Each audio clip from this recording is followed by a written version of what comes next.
Now, I don't want to spook you, but there's a chance that our entire Milky Way galaxy is located in the so-called space void.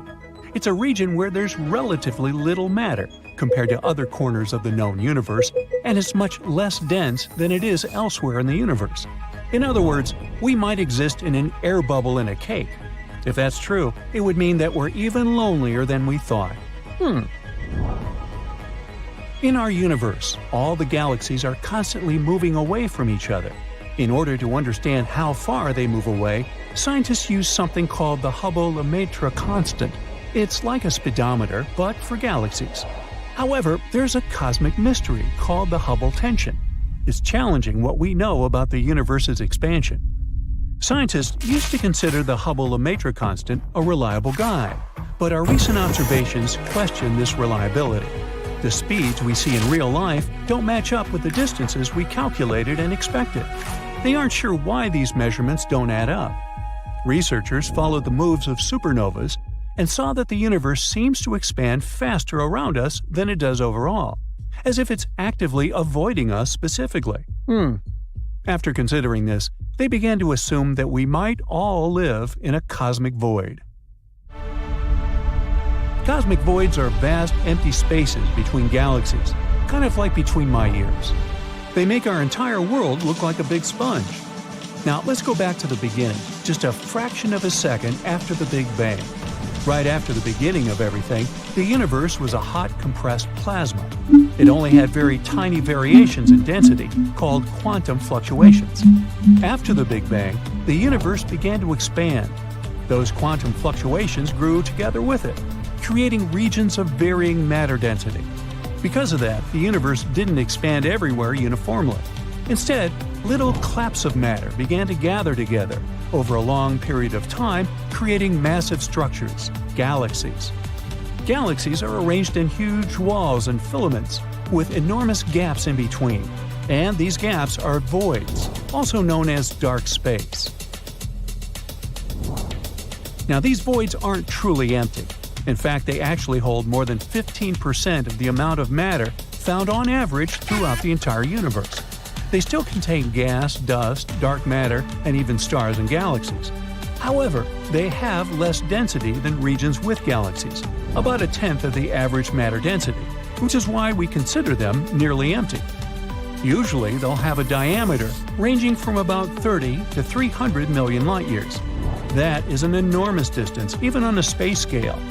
For comparison, most planets and nebulas we've found so far have a distance of hundreds and rarely thousands of light-years away from us. In the case of voids, if you were in the middle of one, it would just look like seemingly eternal darkness. The closest stars would be so far away that they would be almost invisible to you.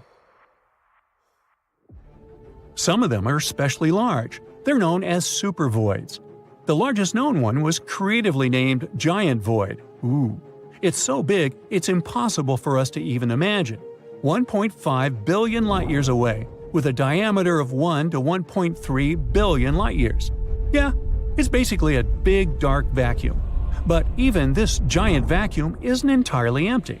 The Giant Void houses 17 separate galaxy clusters within its expanse. However, it might not be the biggest emptiness in our universe. There's this thing called the CMB cold spot. It's this unusually large and chilly area of our universe that we saw through the microwaves. It really stood out on the map of our universe with its unexpectedly low temperatures, and scientists have spent many years trying to figure out what the thing is. In 2015, scientists proposed that this place might be a supervoid, and probably the largest one ever. Being even more original with this one, they called it the Great Void. If it's true, this place would be an emptiness of about 1.8 billion light-years in diameter, about 1,000 times larger than typical voids.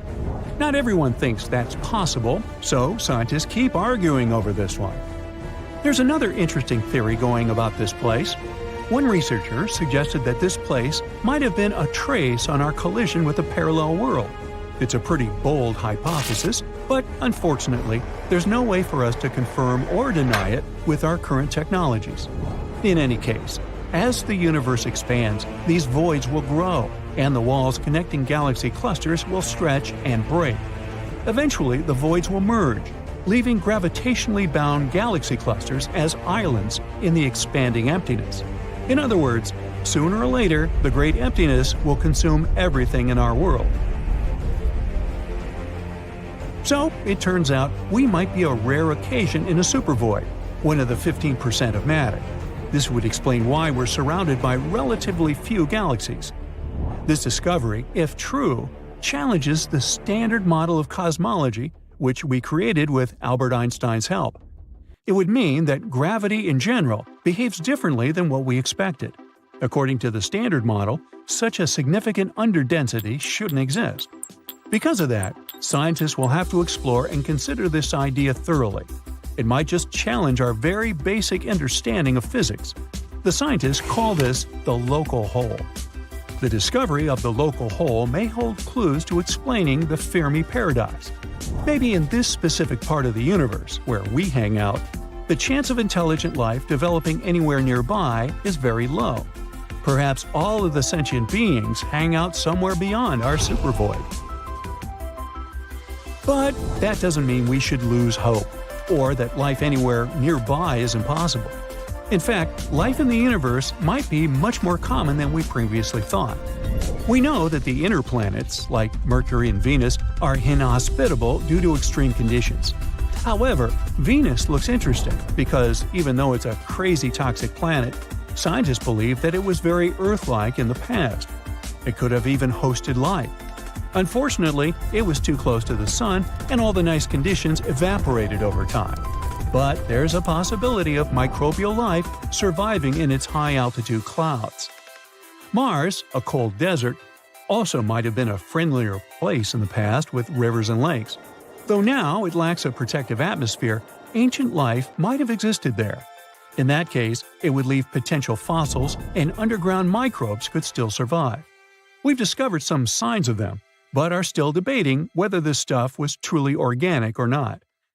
The gas giants, like Jupiter and Saturn, and ice giants are not ideal for life, but their moons offer hope. Europa has an ocean beneath its icy surface, making it a potential hotspot. Enceladus releases water into space, carrying complex molecules that hint at interesting possibilities. And Titan is especially unique. It has liquid bodies on its surface. Rivers and lakes have hydrocarbons.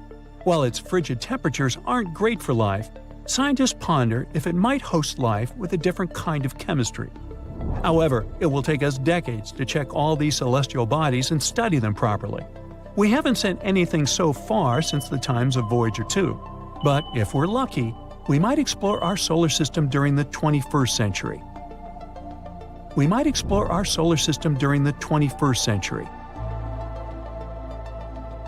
In any case, there's a lot of potential for life even in our solar system alone, not even mentioning all the planets and galaxies we found nearby. Our estimates suggest that the observable universe, the one we can see, might host around 5.3 trillion habitable worlds. One of the most likely candidates so far is Kepler 186f.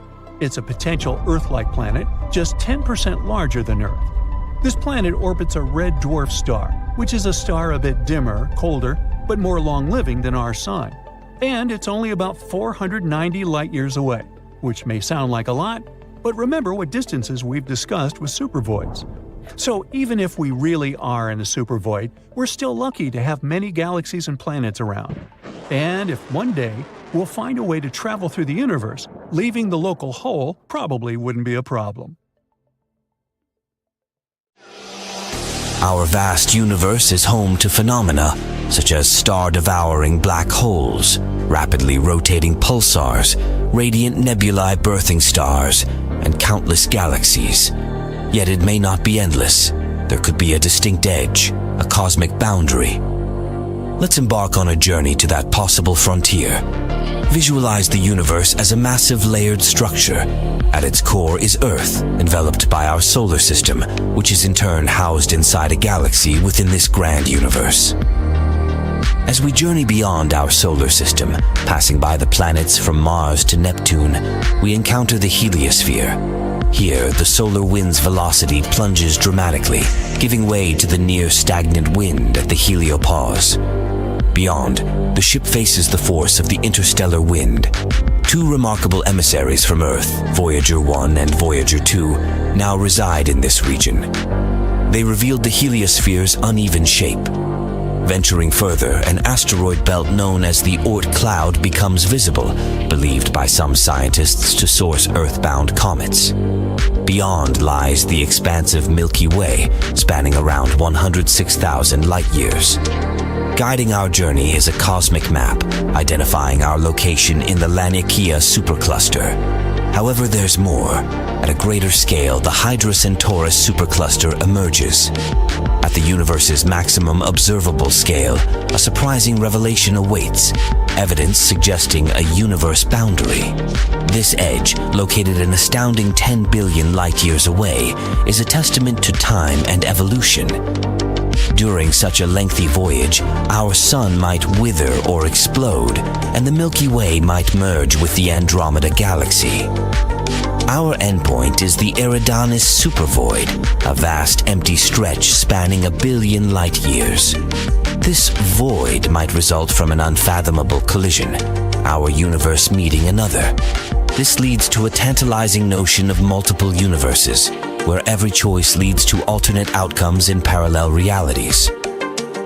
Imagine our universe as a bubble. Eons ago, another bubble universe brushed against ours. Their gravitational interplay caused cosmic distortions.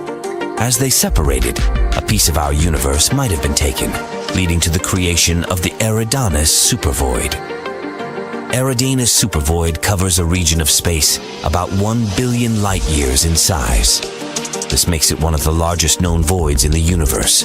This superwave is associated with the so-called cold spot in the cosmic microwave background radiation. The temperature in this spot is lower than the average temperature of the background radiation. The exact origin and nature of Eridanus supervoid is still a subject of research.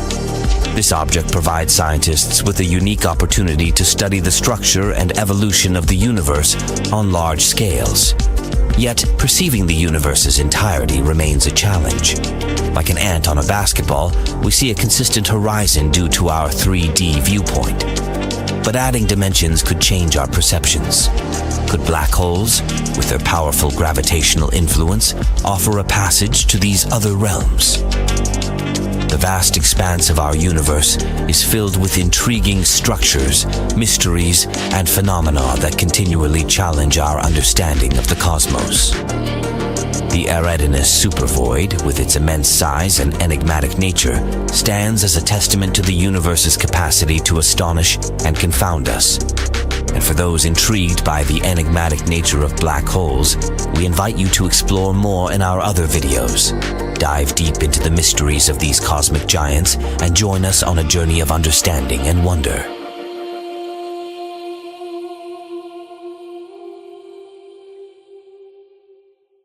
You're traveling through deep space, circling stars and entire galaxies.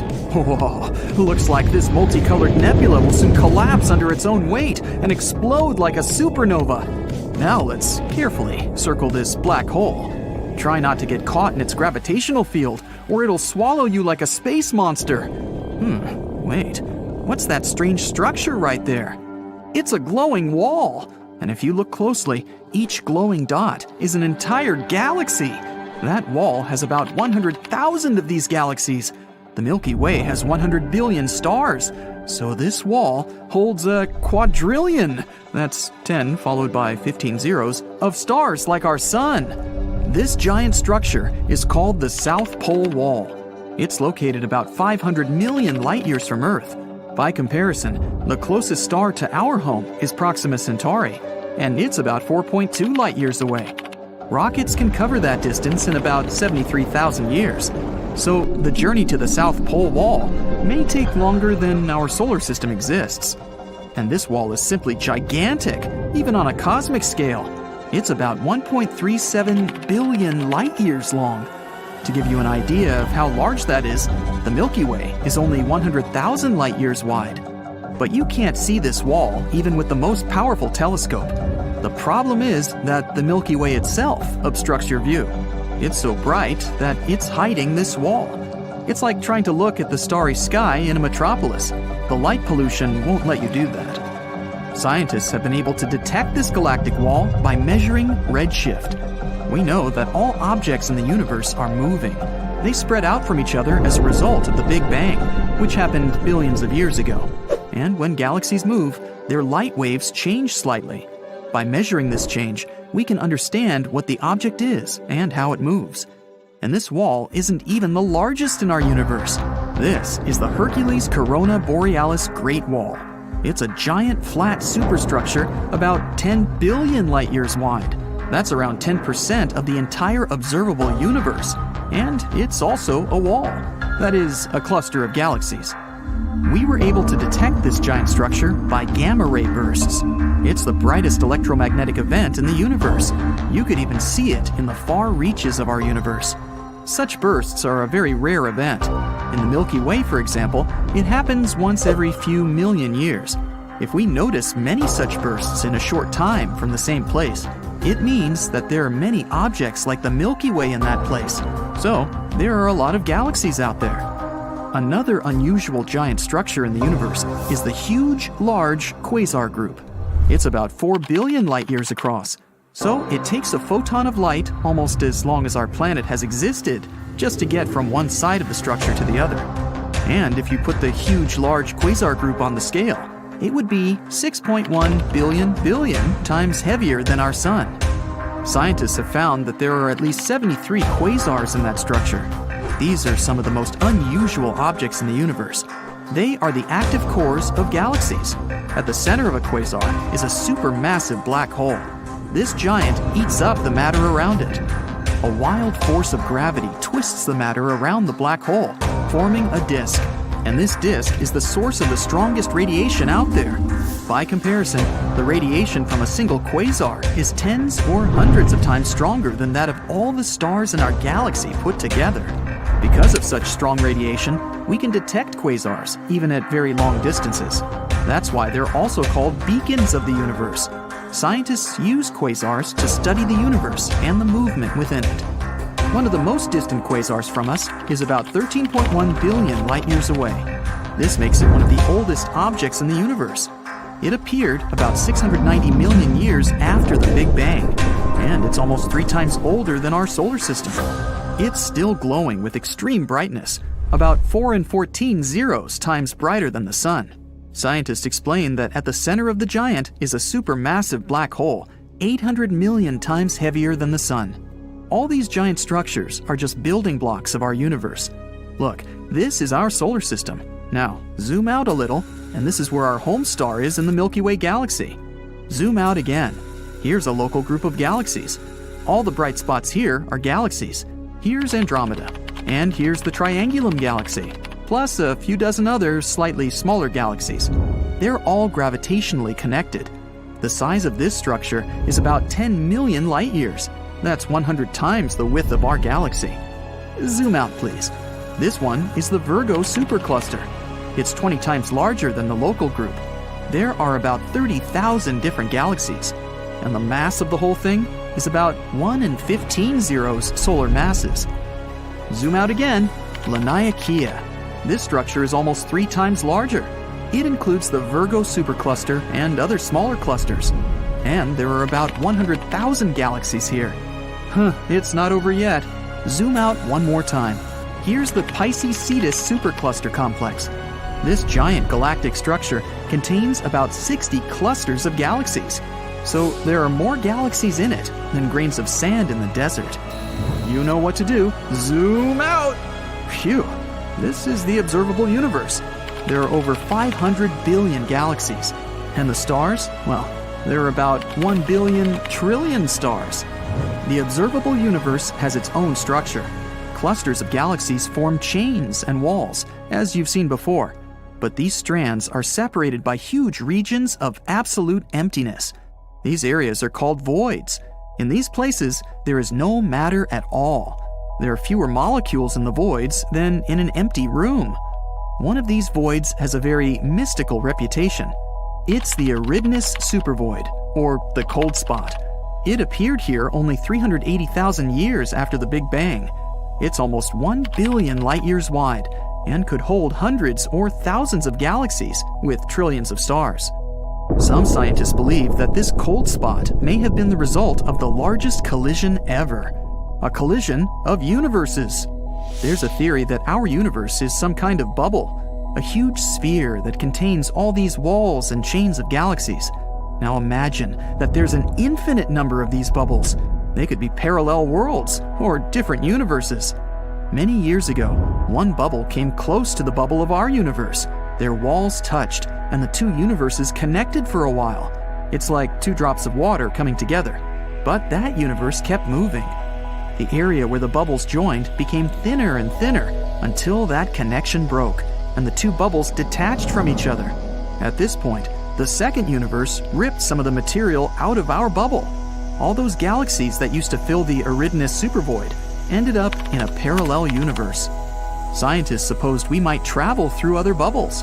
Flying to the supposed wall of our universe would take forever, and then it would take even longer to fly through inter-universal space.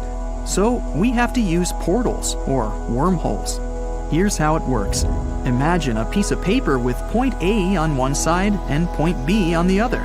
Instead of moving all the way across the sheet of paper, we just fold the sheet so that point A is right above point B. All that's left to do is make a small hole, and the journey takes only moments. Some scientists believe that such shortcuts through universes lie inside black holes. But how do you survive falling into a black hole? You just have to pick one that's big enough. It's all about gravity. Imagine you're falling into a black hole right now. The closer you get to it, the stronger effect it has on you. It intensifies with every inch. At one point, the gravitational force that affects your head is much stronger than the one that affects your feet. Then you turn into spaghetti. Yum. But if you choose a supermassive black hole, like the ones at the centers of galaxies, the gravitational force in them increases gradually. They can be millions of times heavier than the sun and much bigger, but the gravitational force on your head and your feet will be almost equal, and you will still feel comfortable. Who knows? Maybe if you manage to survive a fall into such a massive black hole, you'd find yourself in a completely different universe where different laws of physics apply. But so far, this is just a theory. Black holes tearing apart enormous stars, pulsars spinning at incredible speeds and emitting powerful beams of energy, colorful nebulae with fireworks of newborn stars, galaxies of every possible color and size. All of these are found within our universe, but it's not infinite. It has a boundary, a literal wall, and beyond that, there's an absolute nothingness. Right now, we're going to make a journey to that wall. But first things first, our universe is like a humongous nesting doll. If you open it up, there's a smaller one inside. It's a galaxy. Inside that is an even smaller doll. That's our solar system. And the smallest doll of all is the Earth. Each of these dolls has boundaries that we're going to cross. For that, we'll need a spaceship, and a big one. It also has to be able to move 100 times faster than the speed of light. You get on board and start the engines. 62 miles above sea level is our first boundary. That's 10 times higher than passenger planes fly. This point is called the Kármán line. It separates the atmosphere of the Earth from outer space. Now we fly further to the edge of our solar system. We turn on the hyperdrives and fly past Mars, Jupiter, Saturn, Uranus, and Neptune. We've traveled a distance of 100 astronomical units. 1 AU is the distance from Earth to the Sun. And here's the boundary of our solar system, the heliosphere. Here, the speed of the solar wind decreases rapidly. First, it drops from 620,000 miles per hour to the speed of sound. Then, there's a layer called the heliopause. This is where the wind almost vanishes. And then, our ship experiences a bow wave. This is where we feel the force of the interstellar wind, which collides with the boundary of our solar system. When you pass this boundary, you find yourself in the dark of interstellar space. And here, you can find two human-made objects that made this trip for the first time in history. They're Voyager 1 and Voyager 2. Voyager 1 crossed that boundary in 2004. Voyager 2 did it in 2007. These space probes discovered that the heliosphere is not a perfect ball around the sun. its southern boundary is 10 AUs closer to the star than the northern one. So, we're moving in interstellar space and will soon approach a stone wall around our solar system. 200,000 AUs further, and there it is. This wall of rock is the Oort cloud. In fact, it's a pile of asteroids that surround our world. Scientists speculate that the Oort cloud could be the source of comets and meteorites that fall to Earth, but they're so sparse that we easily fly between them. Now we're in complete darkness. The Milky Way is about 106,000 light-years wide. In a conventional rocket, it would take billions of years to fly across that distance. But you throttle to the max. You masterfully fly past the stars and planets as if on a racetrack. And within minutes, you're at the edge of our galaxy. There's no more interstellar wind. All you see are bright dots somewhere in the distance. These dots are huge galaxies. We need to look at a map to make a route to the edge of our entire universe. You're here, near the Milky Way galaxy. It's part of a cluster of galaxies called the Laniakea supercluster. But even this huge thing is like a little street in a big city. Zooming out, we find Hydra Centaurus supercluster. Thousands of galaxies on the map look like little dots. Maximum zoom out. This is our entire observable universe. We thought it was infinite, but we may have proof that it has a boundary.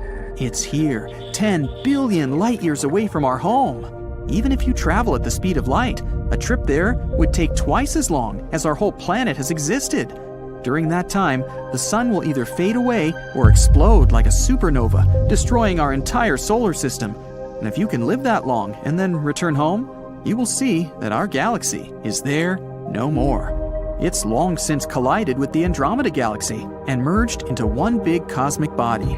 Luckily, your ship is able to warp space-time so that this journey will literally take a few seconds. Boom! Congratulations! You've arrived at your destination, the Eridanus Supervoid. Some scientists believe this location is the evidence of collisions of our universe with something big enough to leave such a large scar. The Eridanus Supervoid is an empty and cold space 1 billion light-years wide. If you think of this void as a cup, it would fit at least 10,000 galaxies, and it appeared after an accident of gigantic proportions. The object that crashed into our universe was another universe. Yes, other universes may actually exist.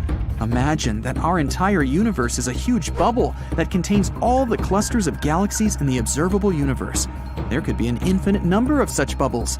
They could have been born during the Big Bang. These universes may be different from ours. They may have other galaxies and nebulae. But these bubbles could also be parallel universes. This means that if you chose cereal over oatmeal in the morning, in another universe, your twin would choose the oatmeal. Every choice you ever made in life had completely different consequences in a parallel universe. And because the number of choices are infinite, there's a whole infinity of parallel universes. So, like a regular bubble, our universe has a wall that is near the Eridanus Supervoid.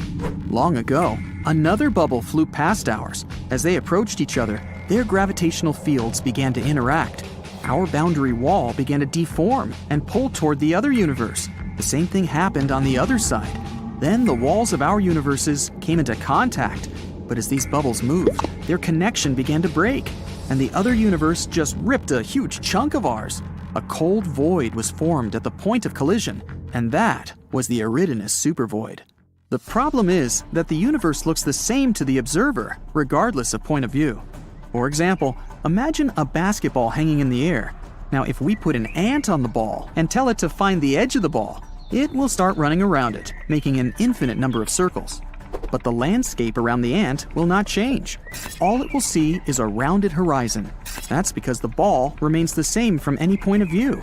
The same thing happens to us when we try to find the edge of our universe, all because we imagine the world in three-dimensional space, and our view is limited. For example, you see an ordinary square in two-dimensional space, but if you add depth and change the point of view, voila, it's a cube. If we could see the universe in four-dimensional space, a square might be something completely different. But maybe we can leave our home bubble. The key to traveling to another universe might be inside a black hole. A black hole is one of the most mysterious objects in the universe. They're so heavy, they warp not only space, but time as well. It's like putting a heavy boulder on a net. The net will sag, and the closer you get to the boulder, the stronger the curvature is. Once you're in the gravitational field of a black hole, you can't leave it. We still don't know what might actually be in the heart of a black hole. Some scientists speculate that white holes also exist. Theoretically, they should be born along with black holes. Except for the color, they're the exact opposite of black holes. Nothing can come close to a white hole. At the moment, there's no data on such objects, but general relativity theory suggests they do exist. There's also a theory that a black hole may be a passage to another universe. When you get into a black hole, you can come out the other side through the event horizon of the white hole. So you bypass the boundary of the universes and find yourself in a completely different world. But we may have proof that a white hole exists. In 2006, scientists discovered an unusual burst of energy somewhere 1.6 billion light years away from Earth. This burst was unique. It didn't look like a supernova explosion or even the merger of two black holes. Some astronomers believe it was the birth of a white hole. But because it was unstable, it was destroyed almost immediately. This process was reminiscent of the birth of our entire universe, the Big Bang. So, scientists called it the Little Bang. Now, when we say the word universe, we're already picturing this vast space filled with stars, planets, and comets. Truth is, most of us find it hard to actually picture how large the universe is. Well, try to think of space as the biggest playground you've ever seen. Right now, our space playground goes on for 46 billion light years. It wasn't always like that. On that note, you've surely heard of the Big Bang Theory. Let's try to unpack it.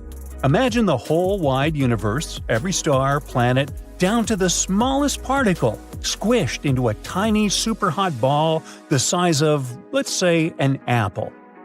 From that point on, we've got a pretty neat roadmap of how things unfolded in the cosmos. Dive even deeper into the universe's past, and things start to get a bit blurry. The energies and temperatures rise, and suddenly, our rulebook of physics doesn't make sense anymore.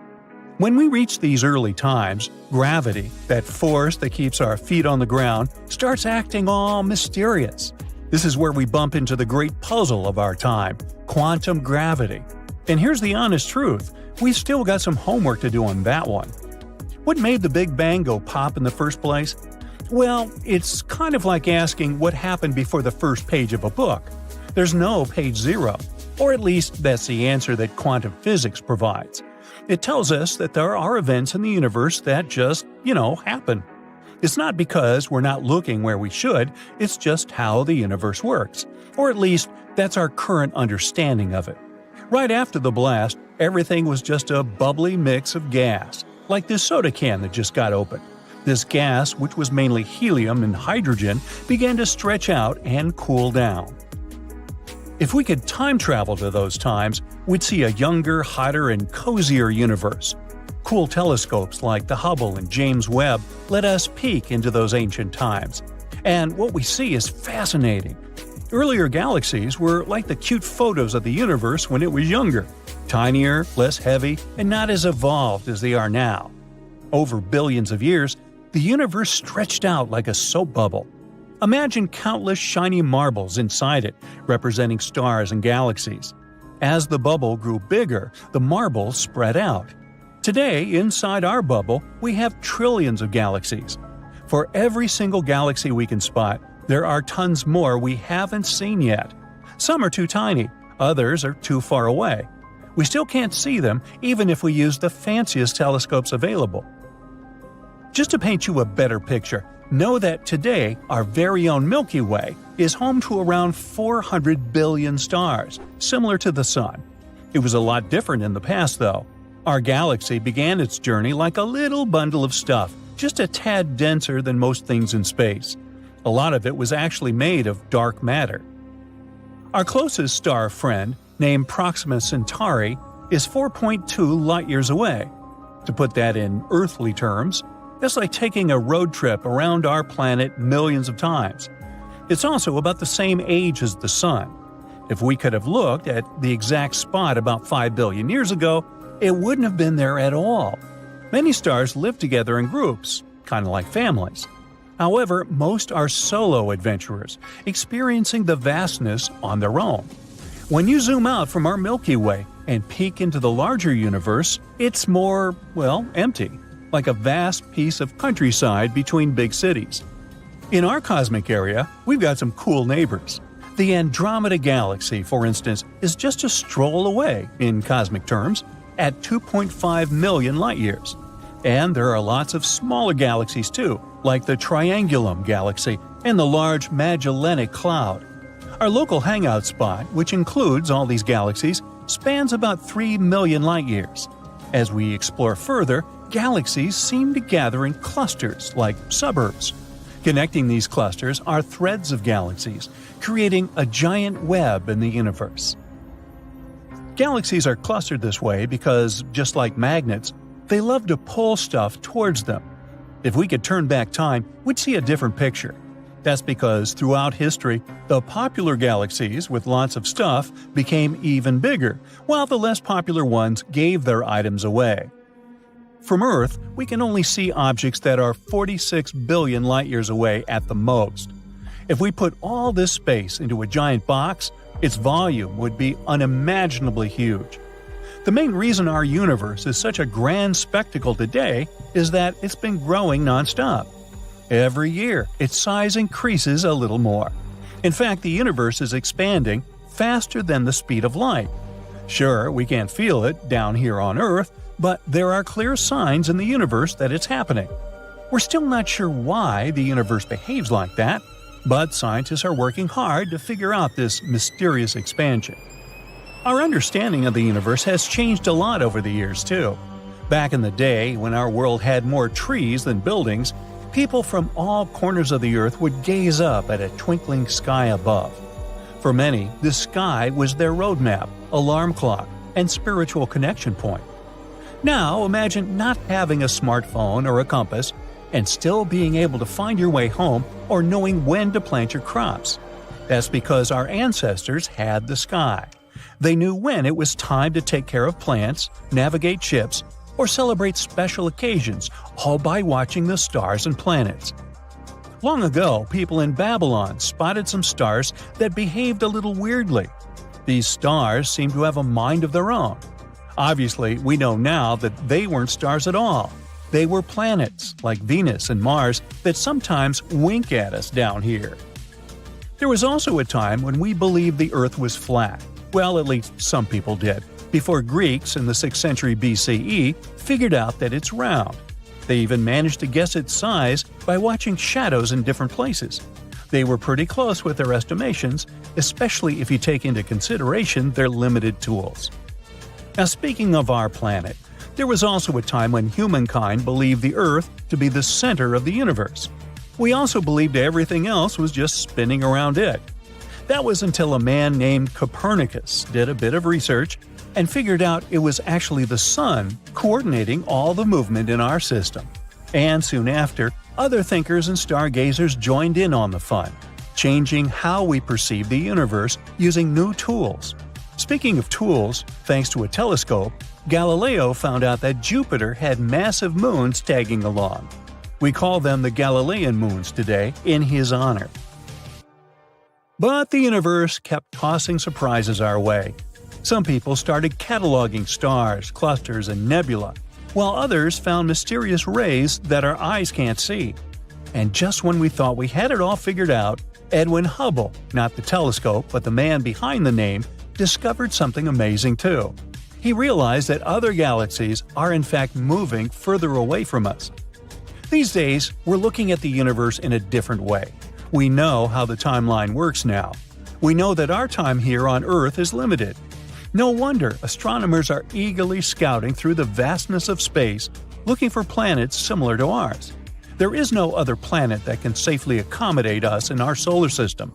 But we can use our neighboring planets and satellites for scientific purposes. Take Mars, for instance. In the following decades, NASA is planning to send all sorts of devices and even people up there. If the experiment proves to be successful, we might end up living there for a while, or at least use it as a pit stop for our next exciting destination. Look at the sky. You can choose any direction, and still, the limits of what you can see extend to astronomical distances. The most ancient light we can observe was emitted a mind-boggling 13.8 billion years ago. This date corresponds to the Big Bang itself. That's why the following fact may sound so confusing. When, after traveling through the expanding universe, light arrives on Earth, it provides us with information about objects currently located around 46.1 billion light-years away. It's only possible because of the expanding fabric of space. That's how the most ancient light we can see corresponds to distances much greater than 13.8 billion light-years. With time, we'll be able to see even farther away since light that's still on its way will finally reach us. And still, at any given time, there will be a limit to how far we can see. That's the limit to the observable universe. It also means that at any point in the past, the universe had a finite size too, and it was smaller than today, depending on how much time had passed since the Big Bang. Okay, but what would we see if we went all the way back to the beginning? To the moment of the Big Bang? Surprisingly, it wouldn't be a singularity, with the universe having infinite density and temperature at a barely perceptible size. No, there would be a limit, and it would be the smallest size the universe could have had. Let's find out together why such a limit must exist and how tiny the early universe could actually be. If you want to know anything about what our universe will do in the future, or did in the past, you need to figure out the rules and laws it follows. And all of them are set forth by the theory of general relativity, which claims that what we perceive as the force of gravity comes from the curvature of space and time. One more thing to remember is that the universe is both isotropic, having the same properties in all directions we look, and homogeneous, having the same properties in all places we could go to. But if the universe has the same properties in all places and all directions, it means that it must either expand or contract. Let's say you know its expansion rate at the moment.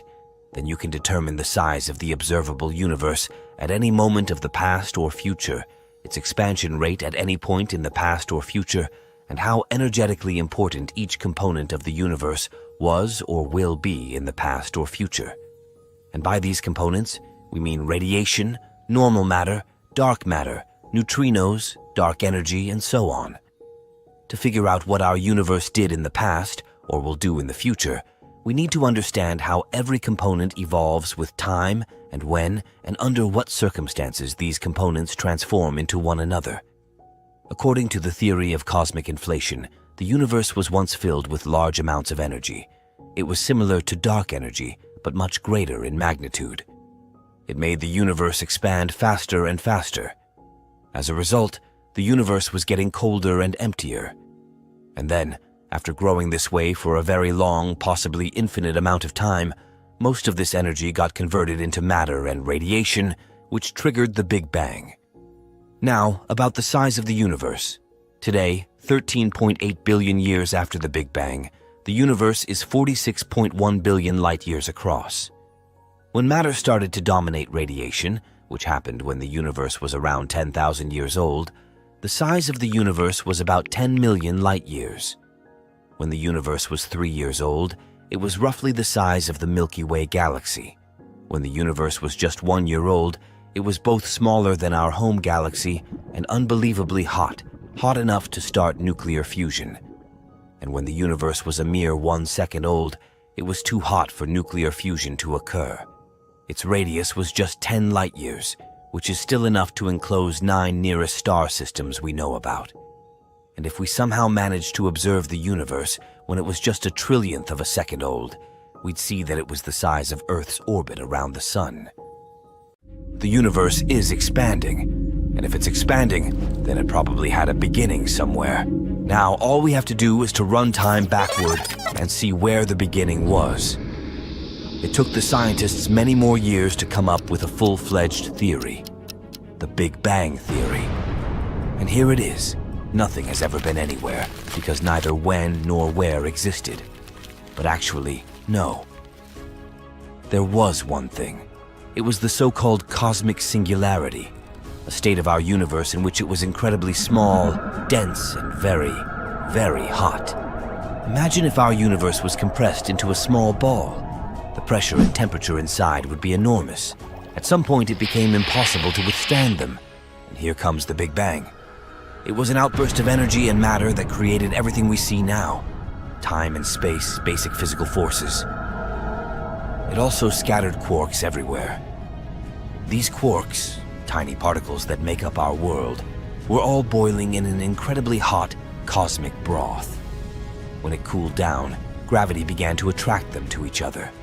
They gathered into atoms, then molecules, and then into the first objects in the world. Stars. But what was before that? Alan Harvey Guth, an American theoretical physicist and cosmologist, has devoted his whole life to solving this mystery. After learning about the Big Bang theory, Guth found some flaws in it. For example, the distribution of matter was very even, although it shouldn't have been. If we drop the balloon filled with paint down, it will burst, and we'll see absolute chaos on the canvas. But the early universe don't look like. The early universe was very even and proportional. That was Guth's discovery, the theory of inflation. Here's what it says. Even before the Big Bang, there was some kind of force that could give the bang a strong acceleration, something that was able to distribute everything in space instantly and evenly. Martin Boyovald is a German professor of physics, and in his opinion, the universe was born quite differently. According to Martin's theory, the singularity couldn't just appear out of nowhere. Let's look at a pendulum on the old clock. The pendulum rotates back and forth. Its movement is smooth, continuous, and non-stop. This is how we usually see time. It flows and never stops. But quantum time doesn't work that way. It consists of small segments and makes short pauses. And just like with the second hand of a clock, the beginning of one segment of time is always the end of another. According to the Big Bang theory, once upon a time, our universe began to expand, inflate like a balloon. But sooner or later, it will blow away back. The universe will start shrinking and return to the state of cosmic singularity. And then, the Big Bang too. Nothing appears out of nowhere and disappears into nowhere. According to Boyovald's theory, the beginning of each universe is the end of the previous one. Our universe is not at all the first and not the last.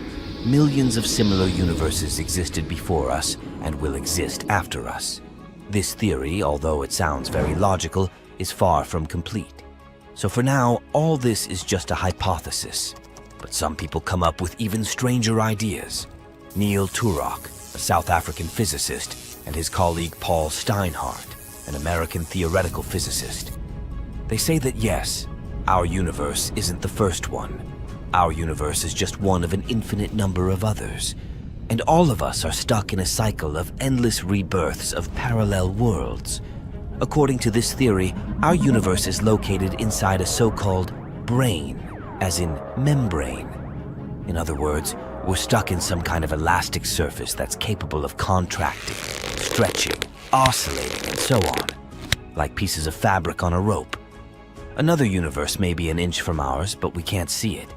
That's because there's a tiny space between us, and this tiny space contains the fourth dimension. How do these universes originate? Through brain collision. These brains are getting closer to each other very, very slowly, until they finally collide. Their collision creates two Big Bangs and two parallel universes. Then they're moving away from each other. The created worlds continue to live. We're currently at this stage. Remember the inflation theory? There was a mysterious energy that pushed and accelerated the Big Bang. Well, if we did collide with another universe, that would explain everything. Which idea is closer to you? How about the idea of subscribing? Subscribe. The universe is believed to have started around 14 billion years ago with a Big Bang. And as far as we know, it hasn't stopped expanding since then. But if it's so, the universe must have started somewhere, right? And there has to be the center of the universe somewhere out there. Well, experts claim there's no center of the universe. Neither is there any center of the expansion. It's the same everywhere. You see, It's wrong to imagine the Big Bang as an ordinary explosion, and the universe does not expand from the center outward. Instead, as far as we know, the universe is expanding equally in all places. In 1929, Edwin Hubble said he had managed to measure the speed of galaxies that were located at different distances from Earth. He discovered that the farther they were, the faster they were moving away from us. Does it mean we are at the center of the expanding universe? Unlikely. It just means that the universe is expanding at the same rate everywhere. And wherever you are, it will seem to you that you're at the center of the universe. Now, about that Big Bang. If you watched a regular explosion in slow-mo, you'd see material expanding out from a central point. Right after the explosion, the center remains the hottest point. Later, a spherical shell of material starts growing, moving away from the center of the explosion. The process continues until gravity stops this expansion. But the Big Bang was nothing like that. It was an explosion of space, not an explosion in space. According to the most common theory, there was no before to speak of, no space and no time. It means that the Big Bang was very different from anything we're used to and doesn't have any central point. Even if we had been able to observe it in real life, we wouldn't have seen an expanding edge with empty space beyond it. The only thing we can detect now is a faint background glow. It was left by the hot primordial gases that existed in the early universe. This is called cosmic background radiation, and it's uniform in all directions. It can mean only one thing. It's not matter moving outward from one point, but space itself expanding evenly. At the same time, the idea that the universe is expanding uniformly in all directions doesn't rule out the possibility that somewhere out there's a denser and hotter place that might be called the center of the universe.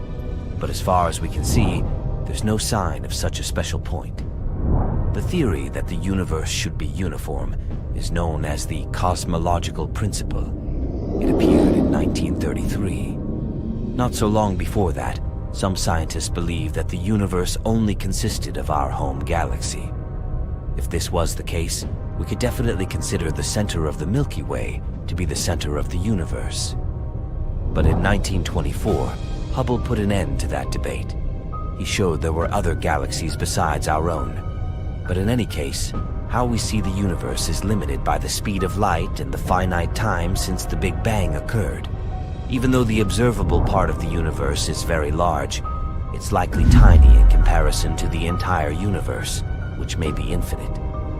The universe might have many shapes, with or without an identifiable center. And if it turned out to have a center outside of the observable universe, this point, or region of space, could be just one of many. It could be just like the center of our galaxy, which was considered to be the center of the universe before.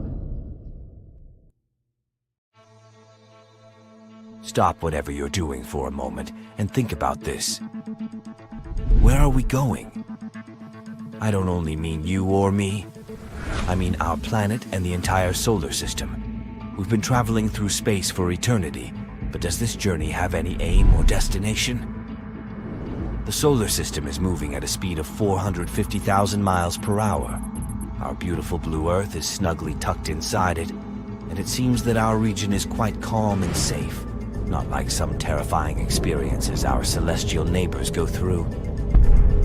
But where are we going? Just wandering around in a giant circle? Not really. Apparently, our galaxy, as well as several nearby galaxies, are being pulled toward a certain region of space.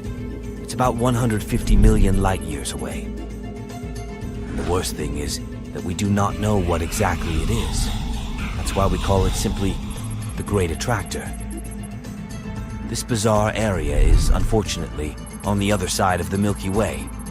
That's why we can't see it. This region of the sky is known as the Zone of Avoidance, and it's part of why the Great Attractor is so mysterious. This zone lies in the general direction of the center of our galaxy, and there's too much dust and gas there for us to see far in the visible spectrum. But astronomers can see enough to understand that our galaxy, as well as nearby galaxies, are all moving toward the Great Attractor. It means that something must be making things hurtle in that direction. Could it be a gargantuan black hole hidden in the darkness of the cosmos, pulling things toward it and munching on them? Or is it something even stranger and more dangerous? What we know for sure is that this something is immensely massive. For the first time, evidence of the existence of the Great Attractor was discovered in the 1970s. At that time, scientists didn't have the needed equipment to see through the zone of avoidance. That region blocks most of the visible light coming from beyond. But the good news is that this gas and light can't block all infrared and X-ray light. So when X-ray astronomy became more powerful, people got the opportunity to sneak a peek at objects dwelling in that region.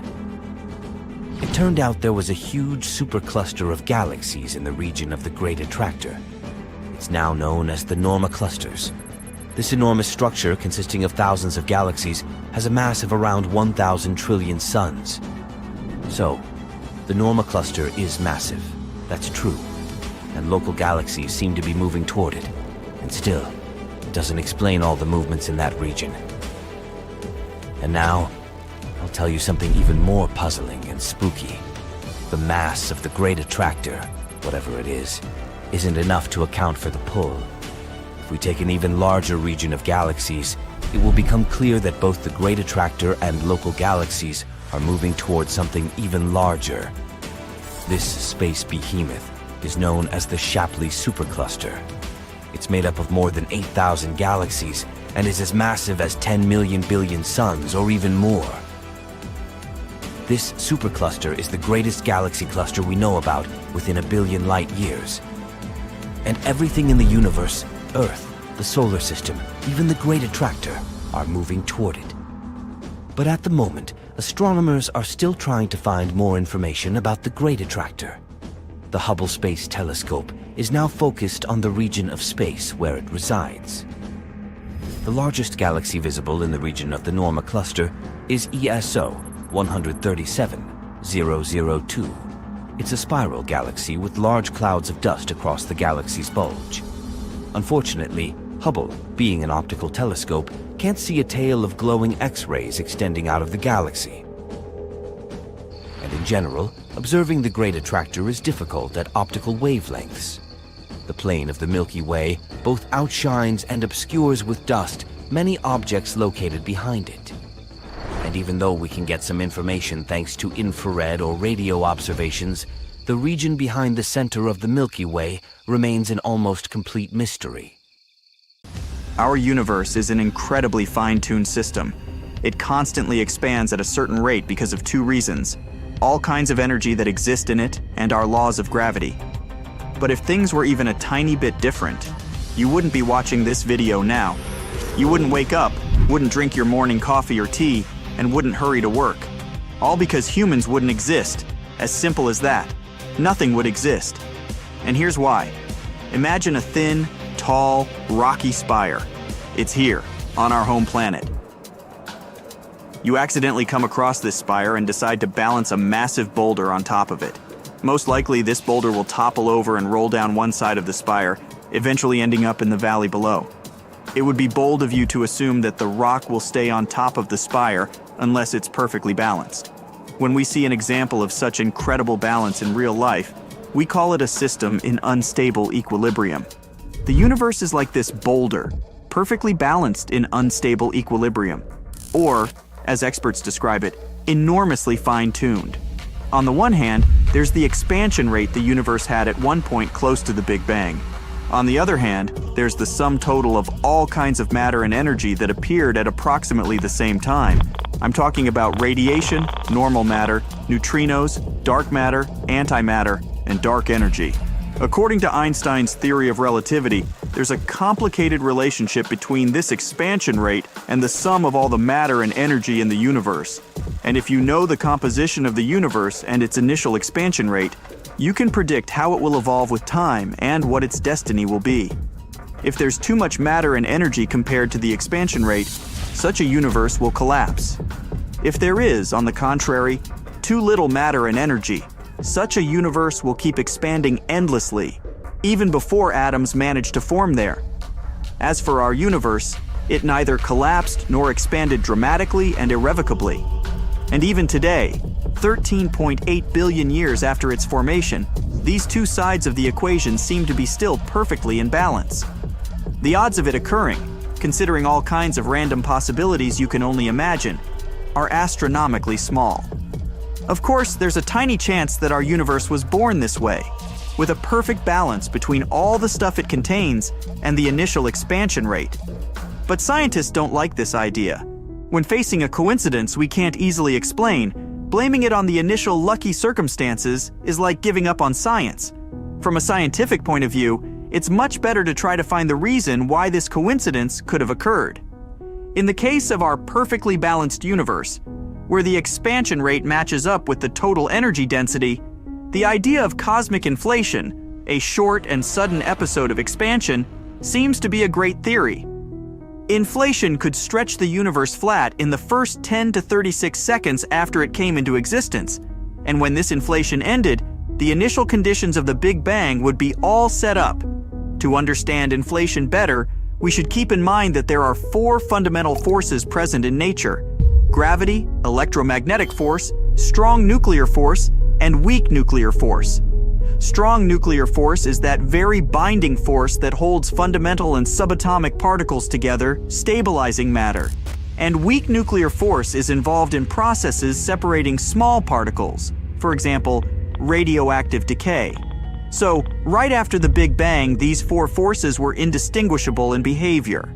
But once the universe started to cool and expand, the fundamental forces suddenly started to behave differently, which caused a sudden release of huge amounts of energy, triggering rapid inflation. Interestingly, during inflation, nothing moved. It was the space around and between the particles that grew larger. In the future, after conducting more tests, we'll most likely find out the true reason why the universe is so finely tuned. But so far, we can only guess. We've never sneaked a peek beyond the edge of the observable universe. What lies there? If we managed to get there, would we find another universe? What if the universe we live in is just one of billions of trillions of other universes? I'm talking about the concept of a multiverse now.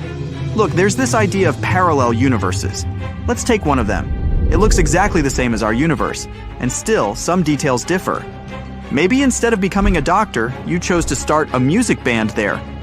Maybe one infamous asteroid changed its trajectory, and dinos are still roaming Earth in that universe. But the multiverse theory takes it all one step further.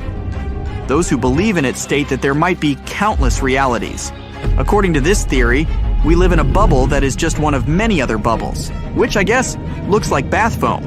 These bubbles constantly bob up and vanish. Multiverses are described by a few scientific theories, which mention various possible scenarios, from separate universes that keep springing into existence all the time, to regions of space that are in different planes than our home universe.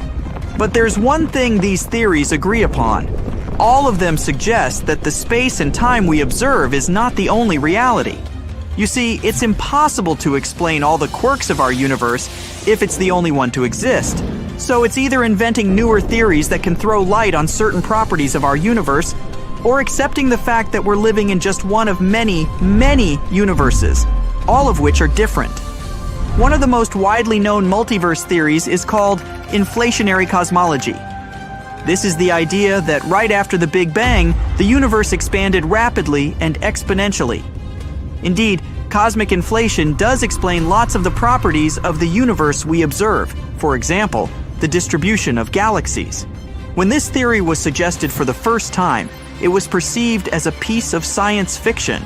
But it can indeed explain tons of interesting features of the world we live in. So with time, people started taking it seriously.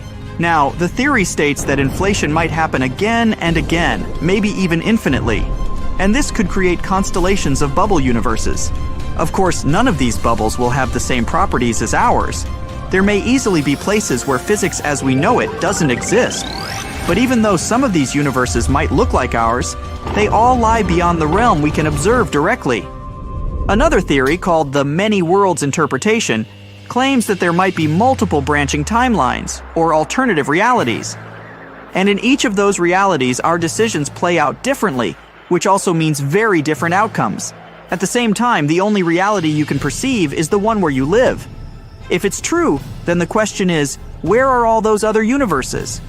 Well, they most likely all overlap in dimensions we absolutely can't access. And at the moment, it's not possible to travel between universes. But who knows? Maybe a few thousand years later, people will not only find a way to prove that parallel universes exist, but also invent a method to hop from one of them to another. Unfortunately, so far, there's no solid evidence that multiverses exist. All the proof we've got today is purely theoretical. Some experts even argue that it could be an unbelievable cosmic coincidence that the Big Bang created such a perfectly balanced universe as ours.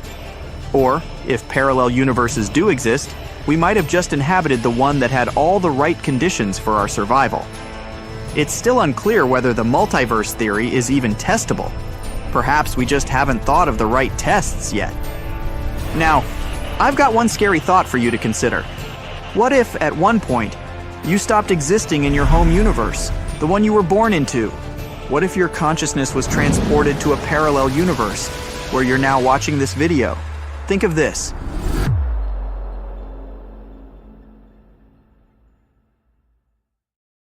This is our home planet Earth and its satellite, the Moon. Zooming out, and here's our solar system. A bit more, the Milky Way galaxy. And we're a small dot among an infinite number of stars. Now, even farther out, a cluster of galaxies. Dots and swirls in the endless space. Further, there's Laniakea supercluster. That little dot here is our galaxy. Moving on, Hydra Centaurus supercluster. Huge clusters comprising thousands of galaxies are no more than a speck from here. Next, Pavo Indus supercluster. This is an area 200 million light-years wide. We can zoom out until we see the entire observable universe. Each little dot in here actually contains thousands of galaxies and quadrillion stars. Scientists speculate that our universe may look like a bubble, and that bubble might collide with another universe. Yes, other universes could exist. Actually, even a whole infinite number of those. All of them could have appeared after the Big Bang. The collision between them isn't impossible either. At least, it might have happened before. And the proof is here, in the direction of the constellation Uranus. This place is called Uranus Supervoid. It's about 1 billion light-years wide. By comparison, the width of our entire galaxy is only about 100,000 light-years. There's absolutely nothing in this place, and it may be a trace from an old collision between our universe and another. Scientists think they were passing by each other. When the distance between them was minimal, the gravitational forces of the bubbles began to pull toward each other, just like two drops of water trying to connect when they're close. But the speed of the universes was too high for them to continue interacting, so the other universe just tore out a piece of our bubble. There might have been about 10,000 galaxies in that void, and all of them were either destroyed or taken over by the other universe. Let's travel to the edge of our universe to see how this collision might have taken place. We're 10 billion light-years away from our home.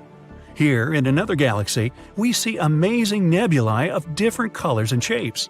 And if you look in the other direction, there's a huge wall moving at us.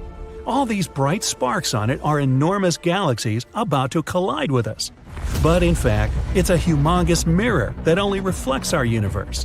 Here, space-time is distorted and begins to be pulled into another universe at a tremendous speed. The usual law of physics may simply stop working at this point.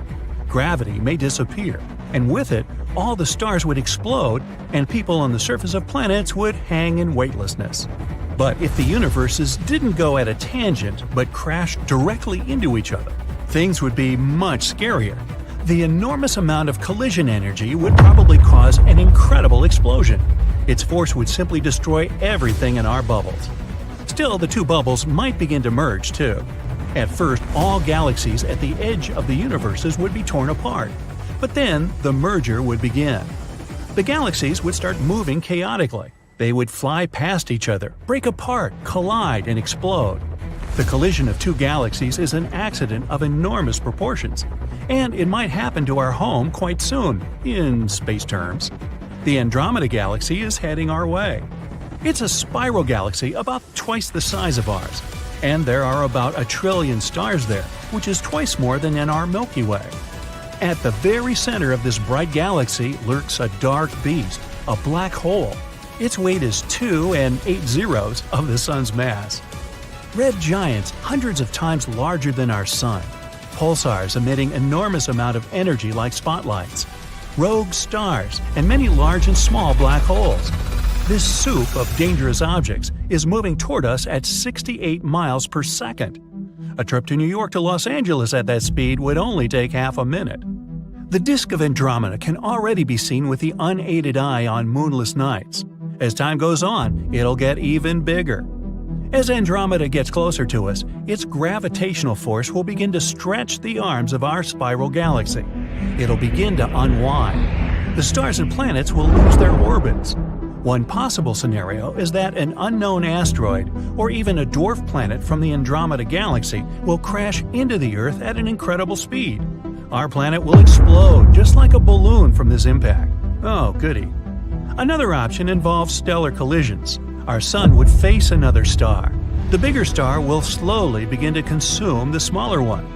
First, it will steal the light upper layers from it, and then it will eat it just like spaghetti. Or even like rigatoni. When a large star reaches its critical weight, it will burst. This explosion will destroy everything around it, including our solar system. Perhaps the shockwave will even reach other neighboring stars. Yet another scenario is that our solar system will be thrown into dark space. Imagine a tennis ball tied to a rope. You take the rope and spin the ball over your head like a sling. Then you let go of the rope and send the ball flying. This is what will happen to the Sun and all the planets around it. We'll find ourselves in dark and cold space. But life on Earth will not be affected. We'll still have our bright star to keep us warm. The only disadvantage is that all the stars in our night sky will disappear. And the most likely possibility is that the merger of two giant galaxies will have no effect on us at all. The thing is, the distance between stars and planets in space is enormous.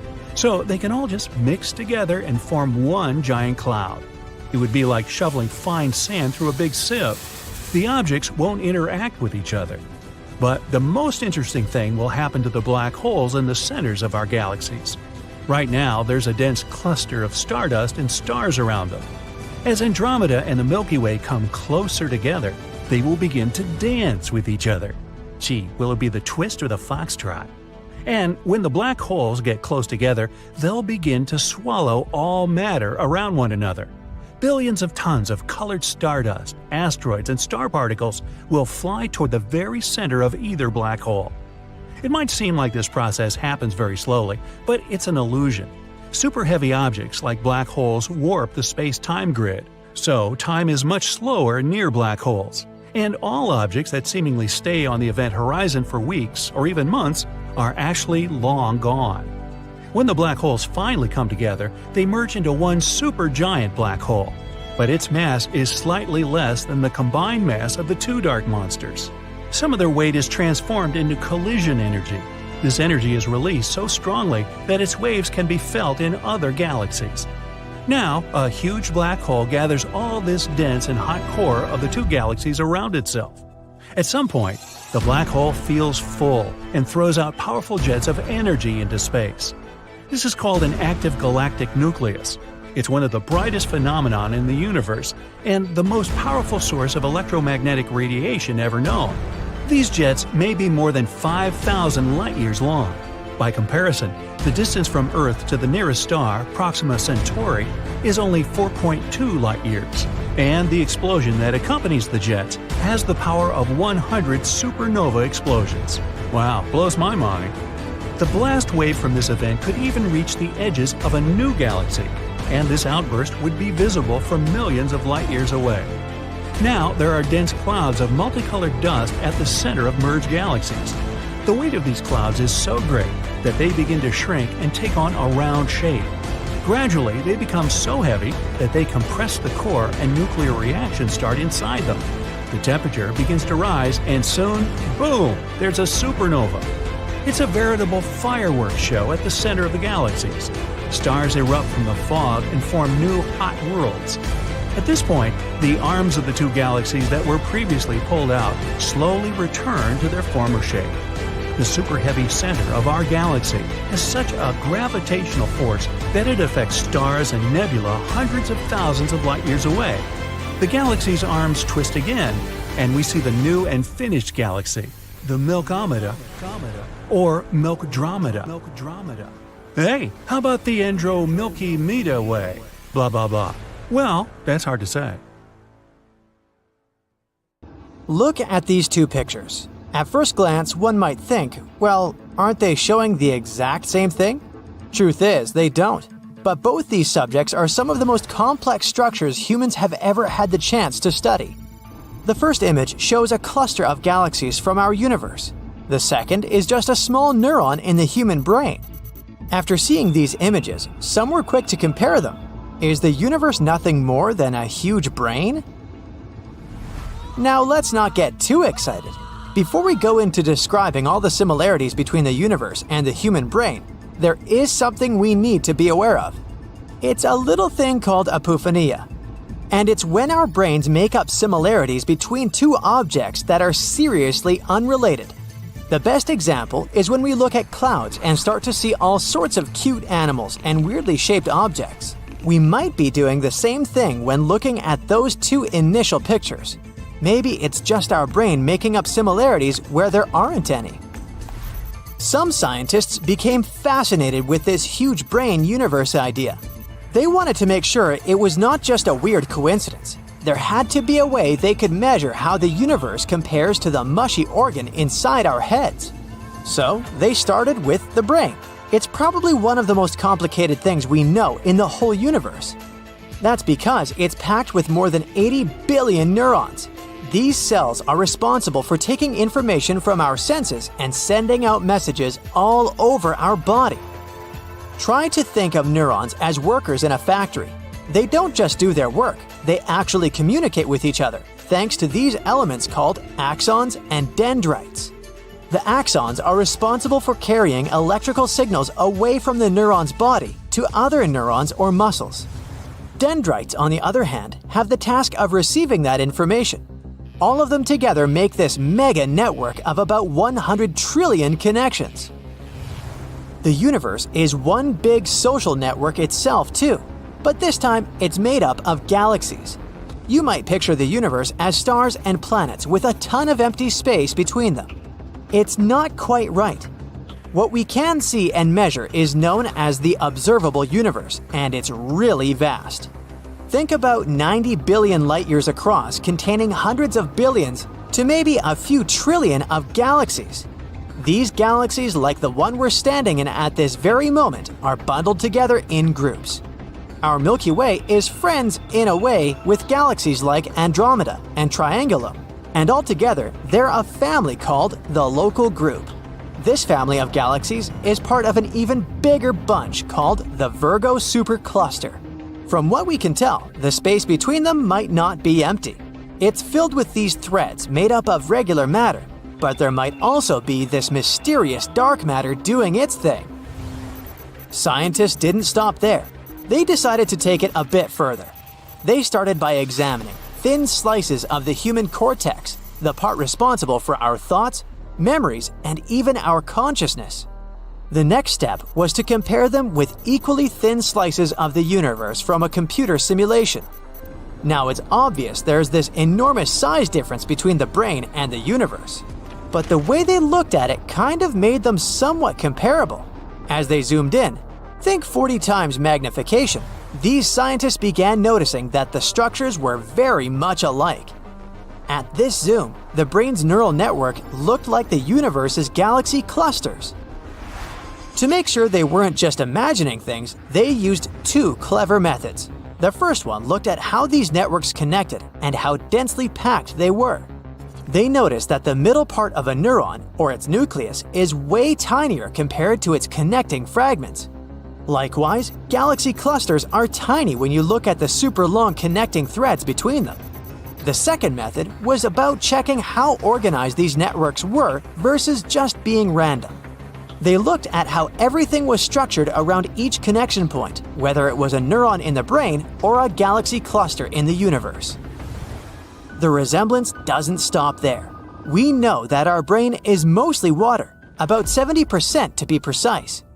Now, the cosmic web in space, it too has about 70% of something, only this time it's dark energy.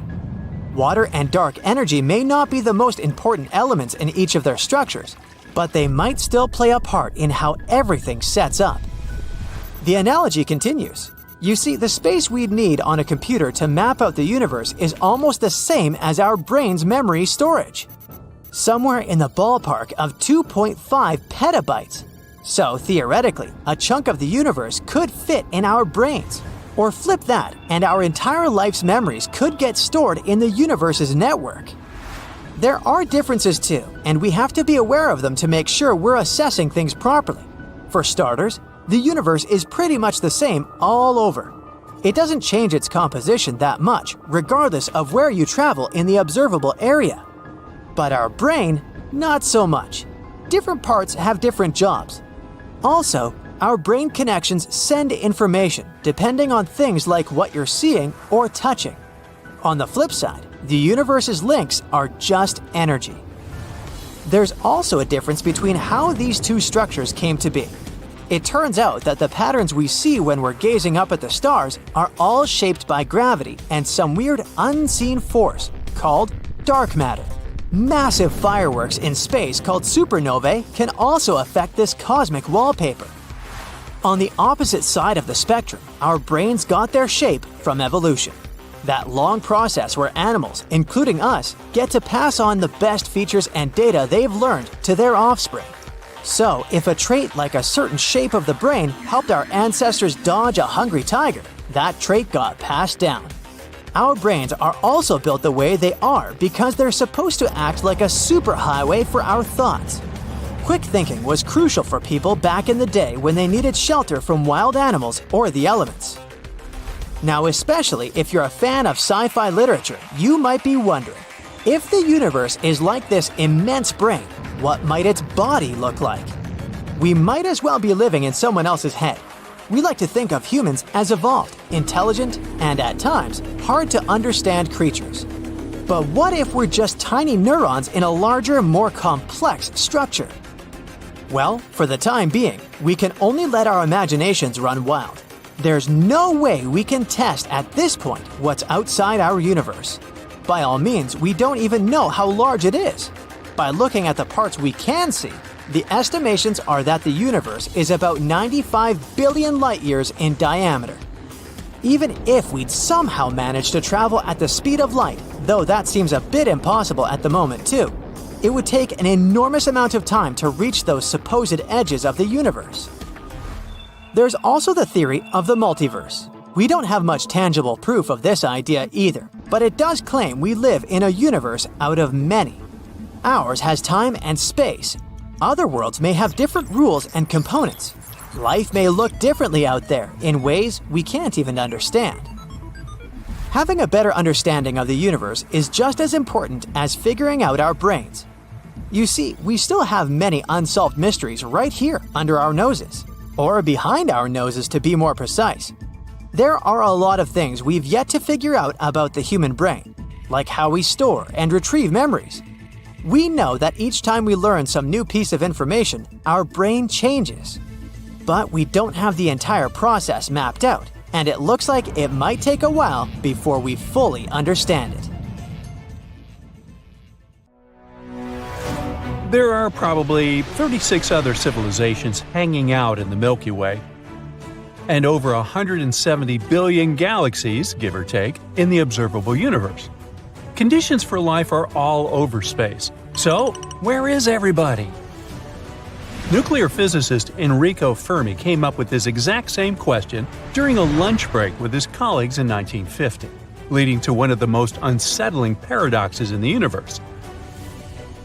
Even though there's a huge probability of extraterrestrial civilizations existing, we still haven't found any clear evidence of them.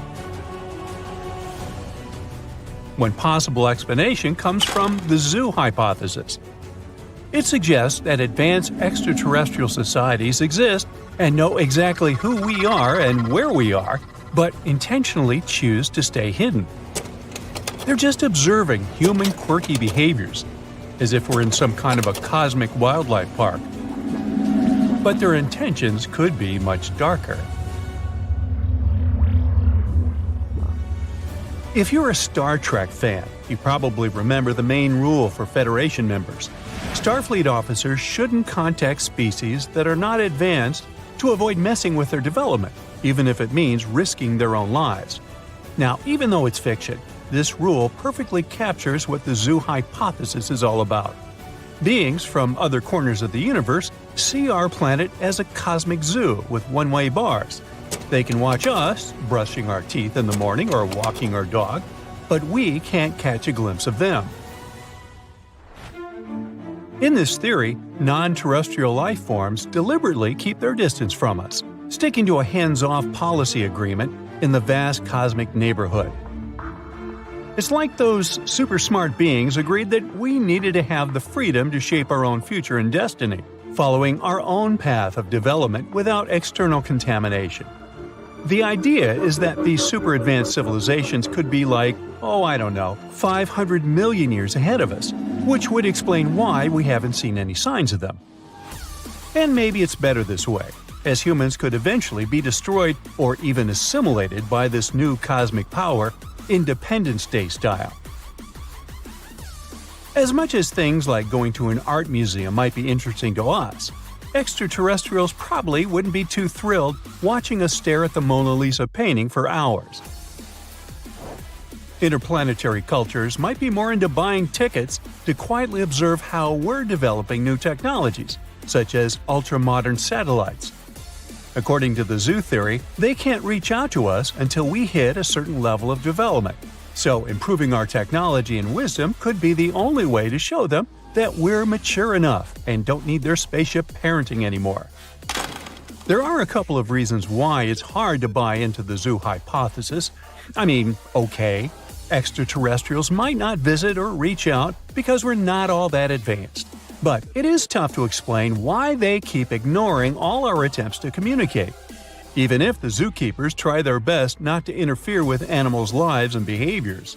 I bet they couldn't just ignore a bear speaking in loud and clear English about its desire to communicate.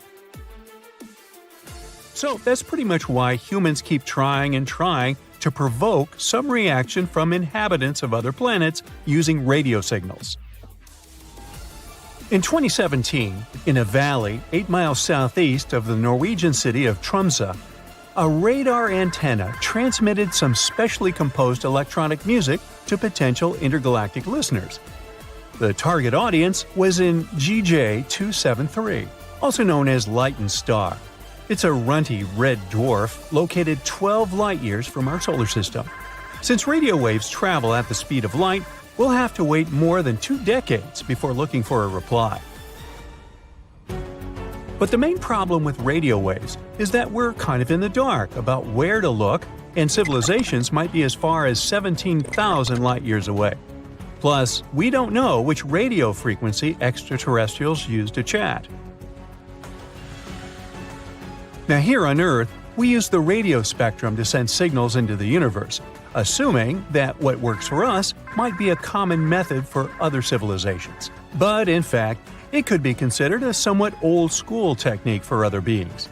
That's why current projects are now looking for technosignatures, which are signs of technological activity from extraterrestrials, like city lights, solar panels, megastructures, or artificial satellites. Another potential clue is to study the atmospheres of planets orbiting nearby stars, as an advanced civilization might be altering its atmosphere with different gases, making it detectable. Despite decades of observations, there is still no definitive evidence that advanced extraterrestrial civilizations are out there. But that doesn't mean they don't exist.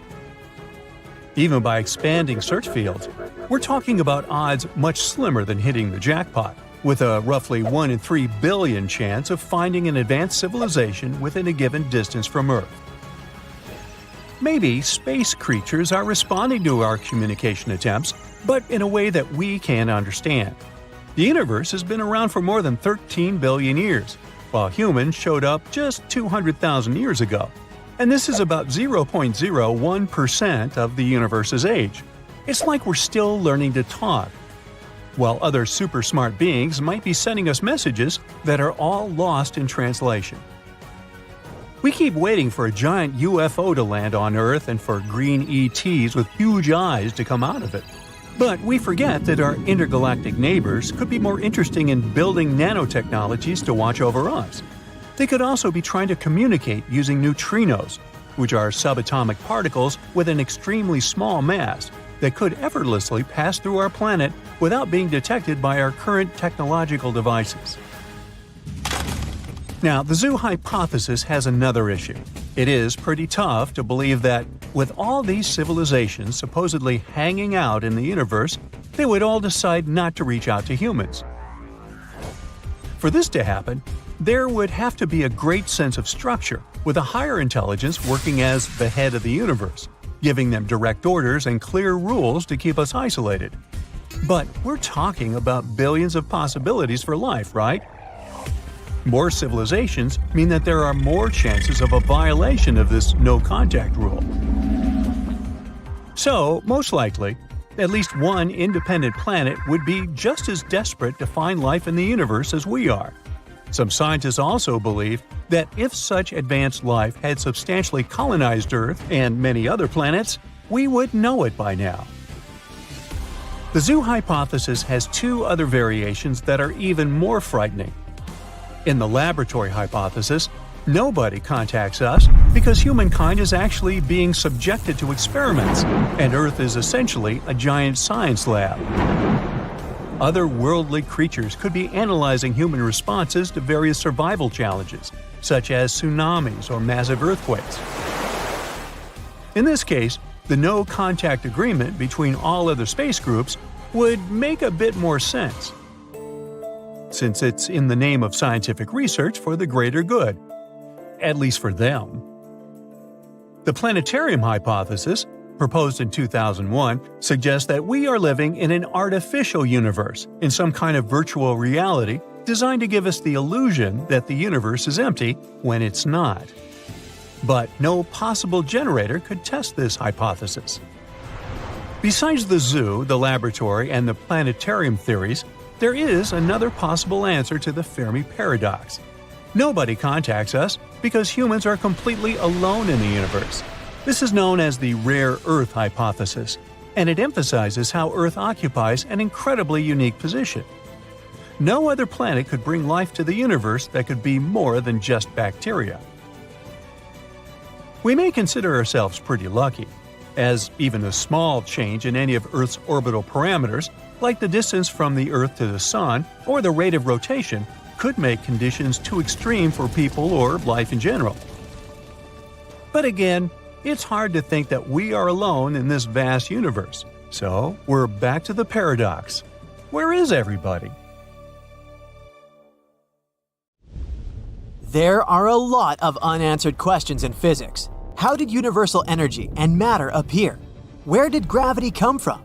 And much more. We've been trying for years to get answers to these questions, and one of the people who tried to do this was Paramahamsa Tiwari, the author of the so-called space vortex theory. What is this theory, and what does it say about the hidden laws of our universe? Let's figure it out. Paramahamsa Tiwari was the former executive director of the Nuclear Power Corporation, India. He took the space vortex theory, or SVT for short, first proposed by René Descartes, and finalized it. He was always inspired by physics and its greats, even since his days as an electrical engineering student. After rigorous studies of the laws of physics, he discovered new equations defining matter and the mass and charge of the electron. After that, he came up with the SVT. This theory tried to explain the unexplained phenomena in physics, including the creation of the electron and gravitational, electrostatic, and electromagnetic energy fields, as well as other things. It also described the 6 hidden laws of the universe that underlie our entire world. But first of all, let's talk about the theory itself. Space vortex theory suggests that the universe is made up of vortices, or swirling patterns of energy. And according to SVT, these vortices are the fundamental building blocks of the universe. They're the driving force behind the laws of physics and the fundamental principles of our world. Basically, everything in the universe is connected and interconnected through these vortices. This theory isn't very based on any real observations, but rather on mathematical models and computational modeling. For example, some computational models showed how these vortices work in hydrodynamics and plasma physics. They showed that vortices in such systems can have a central point of attraction and can be interconnected. Other models were used to study how the energies inside the vortices move and how they can create different frequencies and vibrations. But some experts have criticized SVT for using only models and simulations. The biggest criticism is that this theory can't actually be tested. It relies on mathematics and not on some experimental data. That's why it's not accepted as a mainstream scientific theory. But it's still quite interesting and provides a unique perspective on the universe and our understanding of the laws of physics. For example, according to SVT, the universe has some underlying hidden rules that cause the creation of fundamental matter, their assembly, and movement. What are these laws and what do they say? Well, let's take a look at them. Law 1. The universe has only one primordial entity, space, i.e. absolute vacuum, that structures matter. This law states that space is the fundamental building block of the universe and that it's responsible for structuring matter. It suggests that space is the fundamental entity that creates and maintains the structure of matter, and that all matter in the universe is made up of the same fundamental particles, like electrons and positrons. Let's try to put it in simple words. Imagine that the universe is like a big Lego set. Just like how all the Lego bricks are made up of the same basic building blocks, the universe is made up of the same fundamental building blocks too. And these blocks are called electrons and positrons. But what holds these blocks together? Space, of course. Space gives it shape and structure, just like how the plastic container holds all the Lego bricks together in a set. So, the first law states that space is the fundamental building block that structures matter and holds everything together in the universe. Law 2. Matter is constituted with multiples of only one kind of fundamental particles, electrons and positrons. This law states that all matter in the universe is made up of the same fundamental particles, the electron and positron.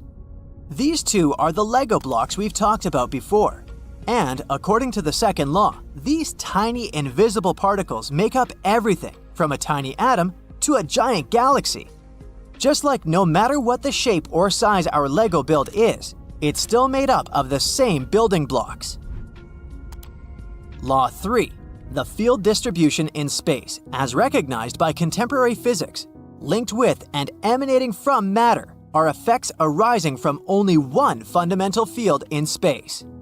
This law states that the fields recognized by contemporary physics, such as the electromagnetic and gravitational fields, are effects arising from a single fundamental field in space.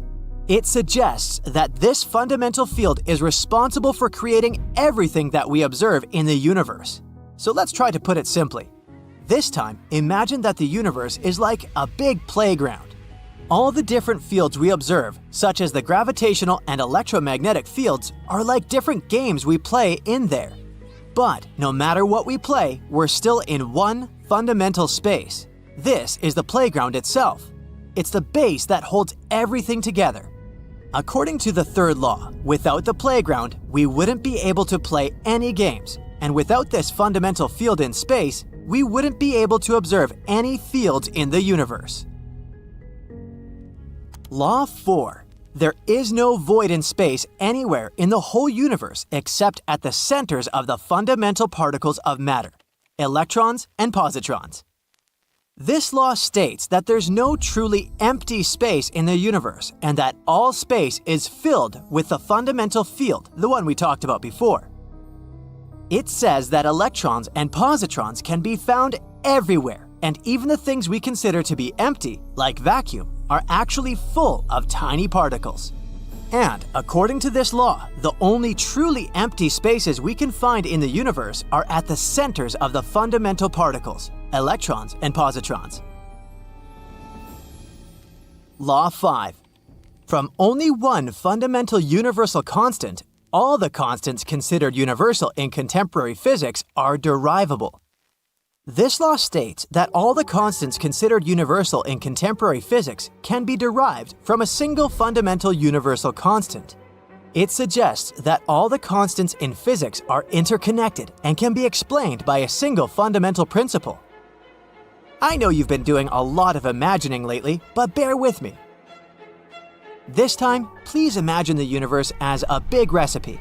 All the constants in physics, such as the speed of light, the gravitational constant, and the Planck constant, are like the ingredients. They're very different and there are tons of them. But just like how all the ingredients in a recipe are interconnected and come together to make one dish, all the constants in physics come together to make the universe. And just like how a recipe has a main ingredient that holds everything together, physics also has a single fundamental constant that holds everything together. Law 6. The spatial structure of submicrocosmic fundamental matter is repetitive uniformly in the spatial structures of macrocosmic bodies like planets, stars, and galaxies. This law states that the structure of the fundamental particles that make up matter is repetitive and uniform across all scales, from subatomic particles to macrocosmic bodies like planets, stars, and galaxies. It suggests that the same fundamental principles govern the structure of matter at all scales. Let's go back to the analogy with the recipes and cooking. Using different ingredients and combining them in different ways, the chef can create new dishes. These will all be different dishes and they can be very simple or very complex. But when creating them, the chef still applies the same basic rules and knowledge they have, right? And just like that, the universe also creates different structures, from atoms to planets, stars, and galaxies. But it still uses the same fundamental principles to create all these things. So, this law suggests that the structure of the fundamental particles that make up matter is repetitive and uniform across all scales. These are the 6 fundamental laws of the universe according to the SVT, and even though it's not accepted by mainstream science, it's still a pretty interesting concept.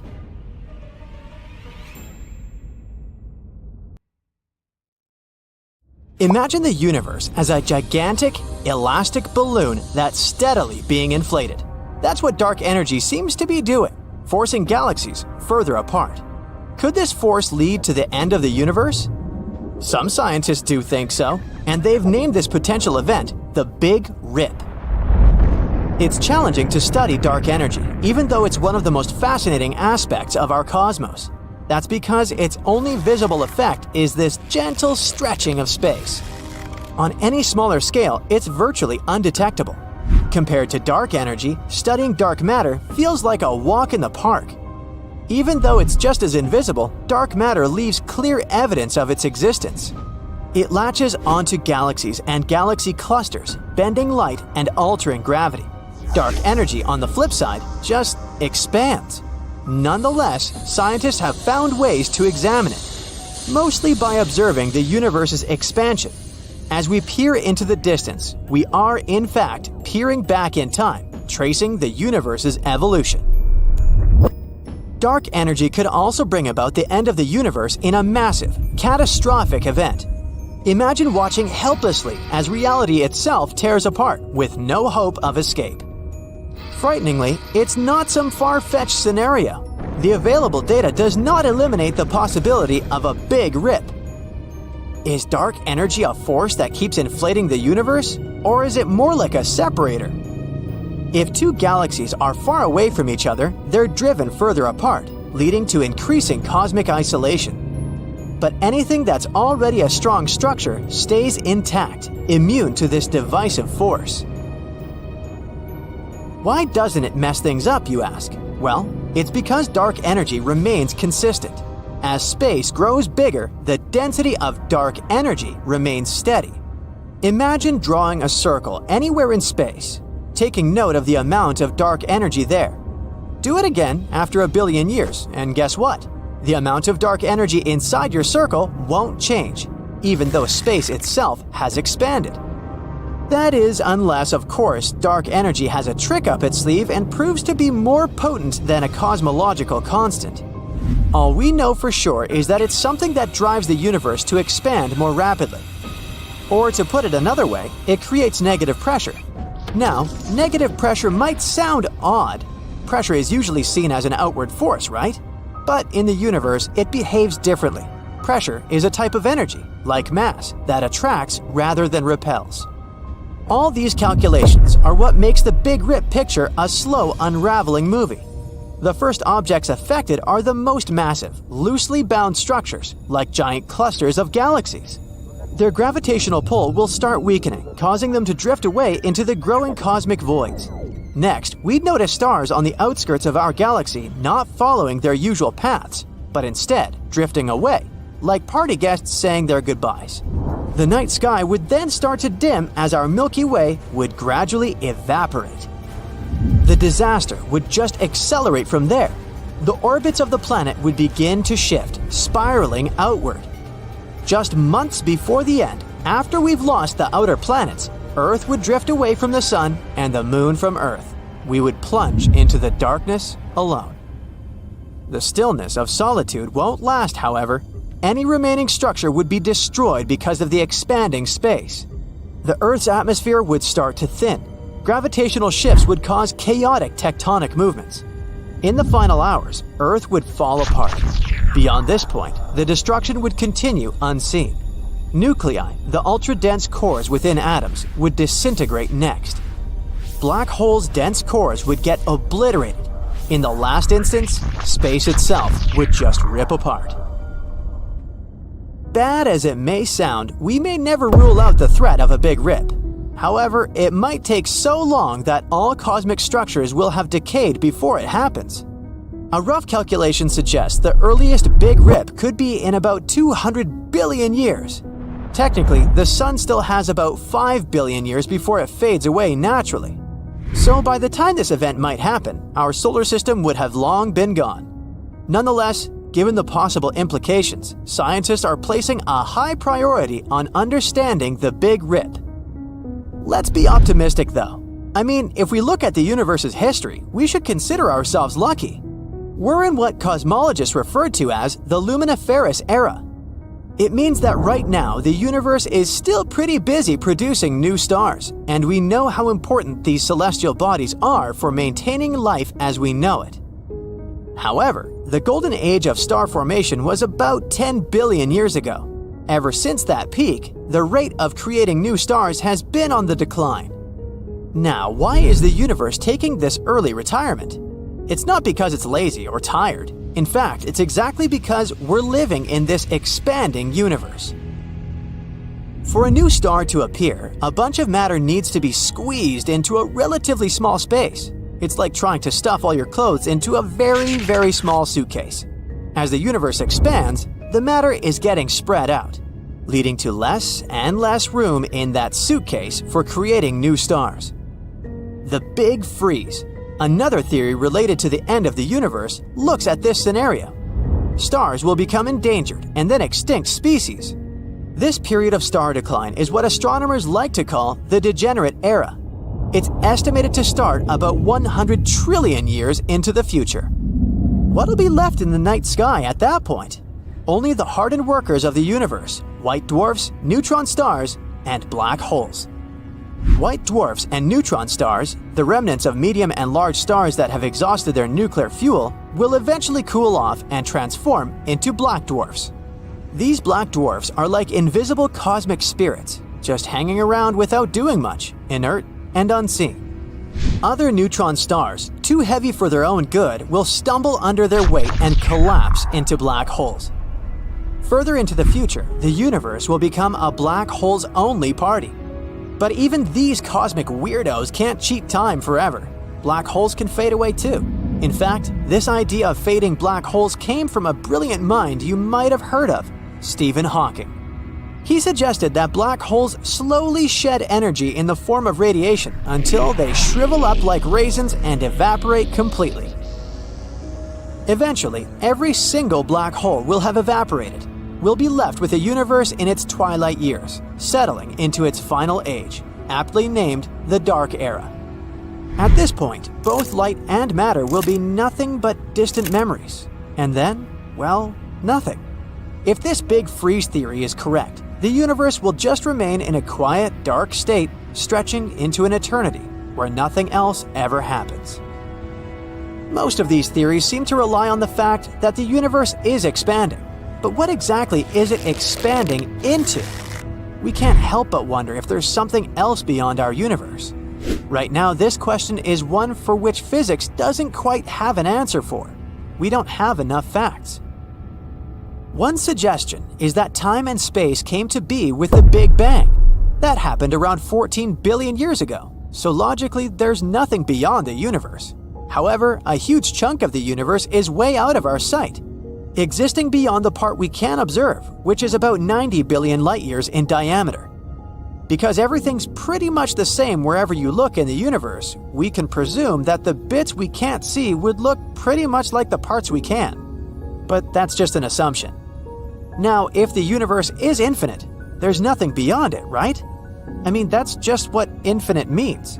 On the other hand, if it's finite and growing, you'd start to wonder if there's a boundary or an edge, like a universal cliff that separates our universe from whatever is beyond it.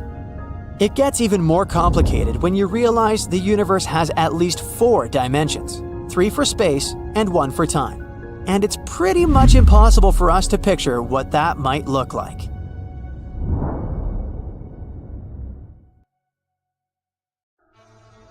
There's this mysterious thing in space, an unusual spot that scientists haven't been able to explain for more than 15 years.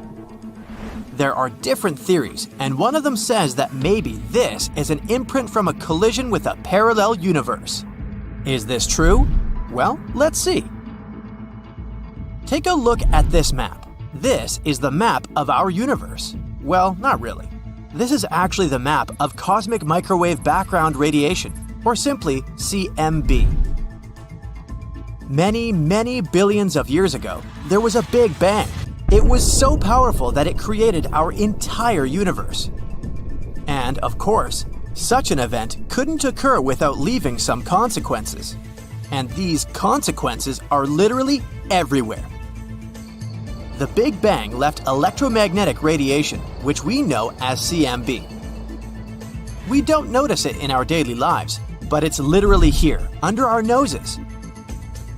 And if you had some kind of superhuman vision, you would see how everything around you shines with this dim light. This radiation is very important. If we hadn't discovered the CMB, we would never have found out about the Big Bang. Previously, scientists believed that the universe had always existed. There was no beginning and there was no end. It sounded pretty ridiculous to us now, but less than a century ago, people were absolutely sure of it. Stephen Hawking was one of the first scientists to guess that the universe did, in fact, have a beginning. The guy was so cool that he realized this as a student while working on his doctoral dissertation. But unfortunately, he had no proof. If there was such a strong bang billions of years ago, then where are the traces? Where's the proof? Laughed people who believed in the eternal static universe theory. But don't worry, they had the proof rubbed in their faces real soon. In 1965, astronomers Arno Pienzas and Robert Wilson discovered CMB, and that was the first grandiose proof of the Big Bang. It turned out that radiation was everywhere. We just didn't notice it. In fact, at first, Pienzas and Wilson themselves mistook it for the noise of a big city, or pigeons, or something else. For their discovery, which turned the world of science upside down, they received the Nobel Prize. Alright, so people learned that they were surrounded by electromagnetic radiation. Then they started collecting more data about it. They accumulated more and more info over the years until they made this very map. This is a map of CMB temperatures. But while creating it, scientists discovered something unusual. Let's take a look at this map. It looks like a large and diverse pattern of cold and warm places. But in reality, our universe is quite uniform. All temperatures on this map are close to negative 455 degrees Fahrenheit with very little difference. All temperature fluctuations between these places are small, and each tiny speck actually spreads over millions of light years. So everything in our world is pretty calm and stable, except for one point. This cold spot right here. Astronomers first discovered it in 2004. First, it looked like nothing unusual. It's just a region where the temperature is below average for a couple of microkelvins. But remember, we're not talking about a small area. This is a giant cold region. It's literally billions of light years in size.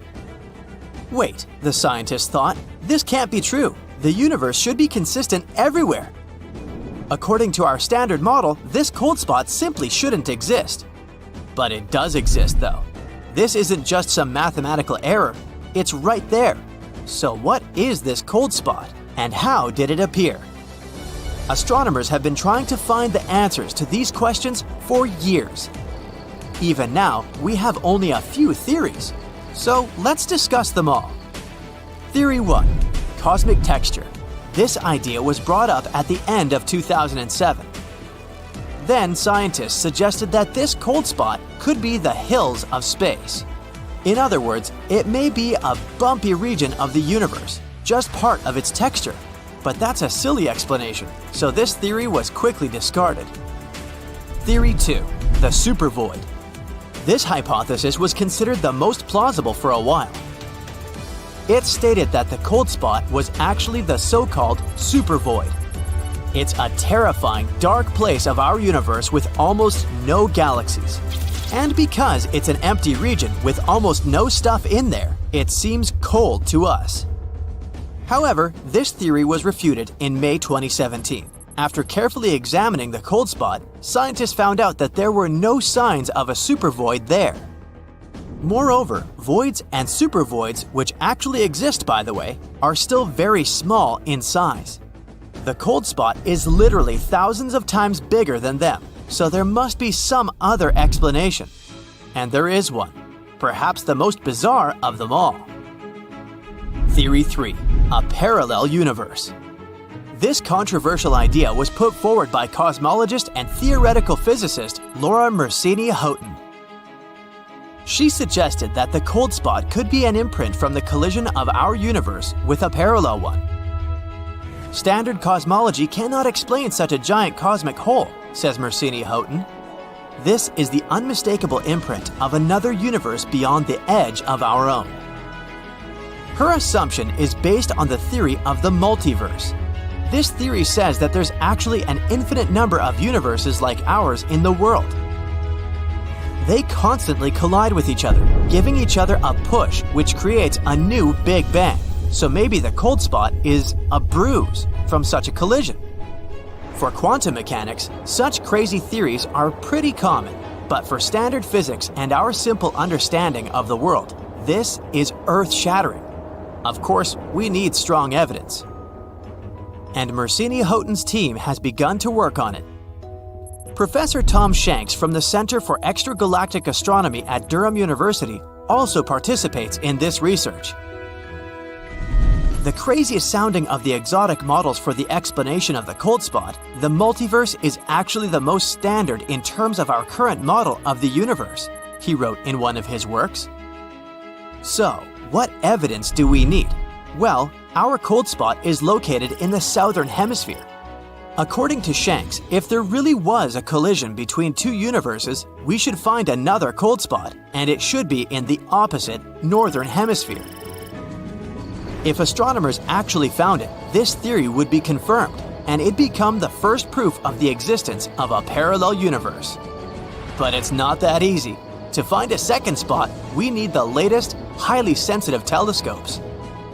We also need to find out some info about the nature of dark energy, how it affects space, and, in other words, there's still a lot of work to do. Not so long ago, scientists actually believed they had discovered the second spot. Researchers from New Mexico thought they had found it in the northern hemisphere.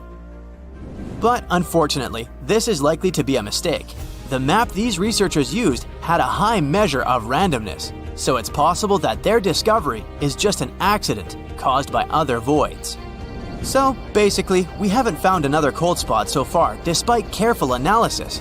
But again, even the best modern equipment is not perfect, and it doesn't mean that there's no second spot. It just means that we haven't found it yet. But if one day we did find it, it could change the world of science forever. We'd confirm not only the theory of parallel universes, but also the famous string theory. It could explain everything that occurs in our world.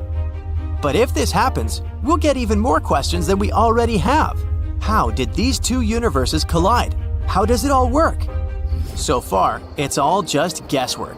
We can't claim that the cold spot is a print from the collision of parallel universes.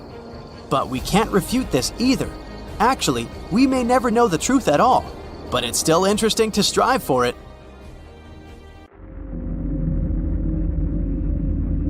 How was our universe born? And if this seems hard to answer, then how about this?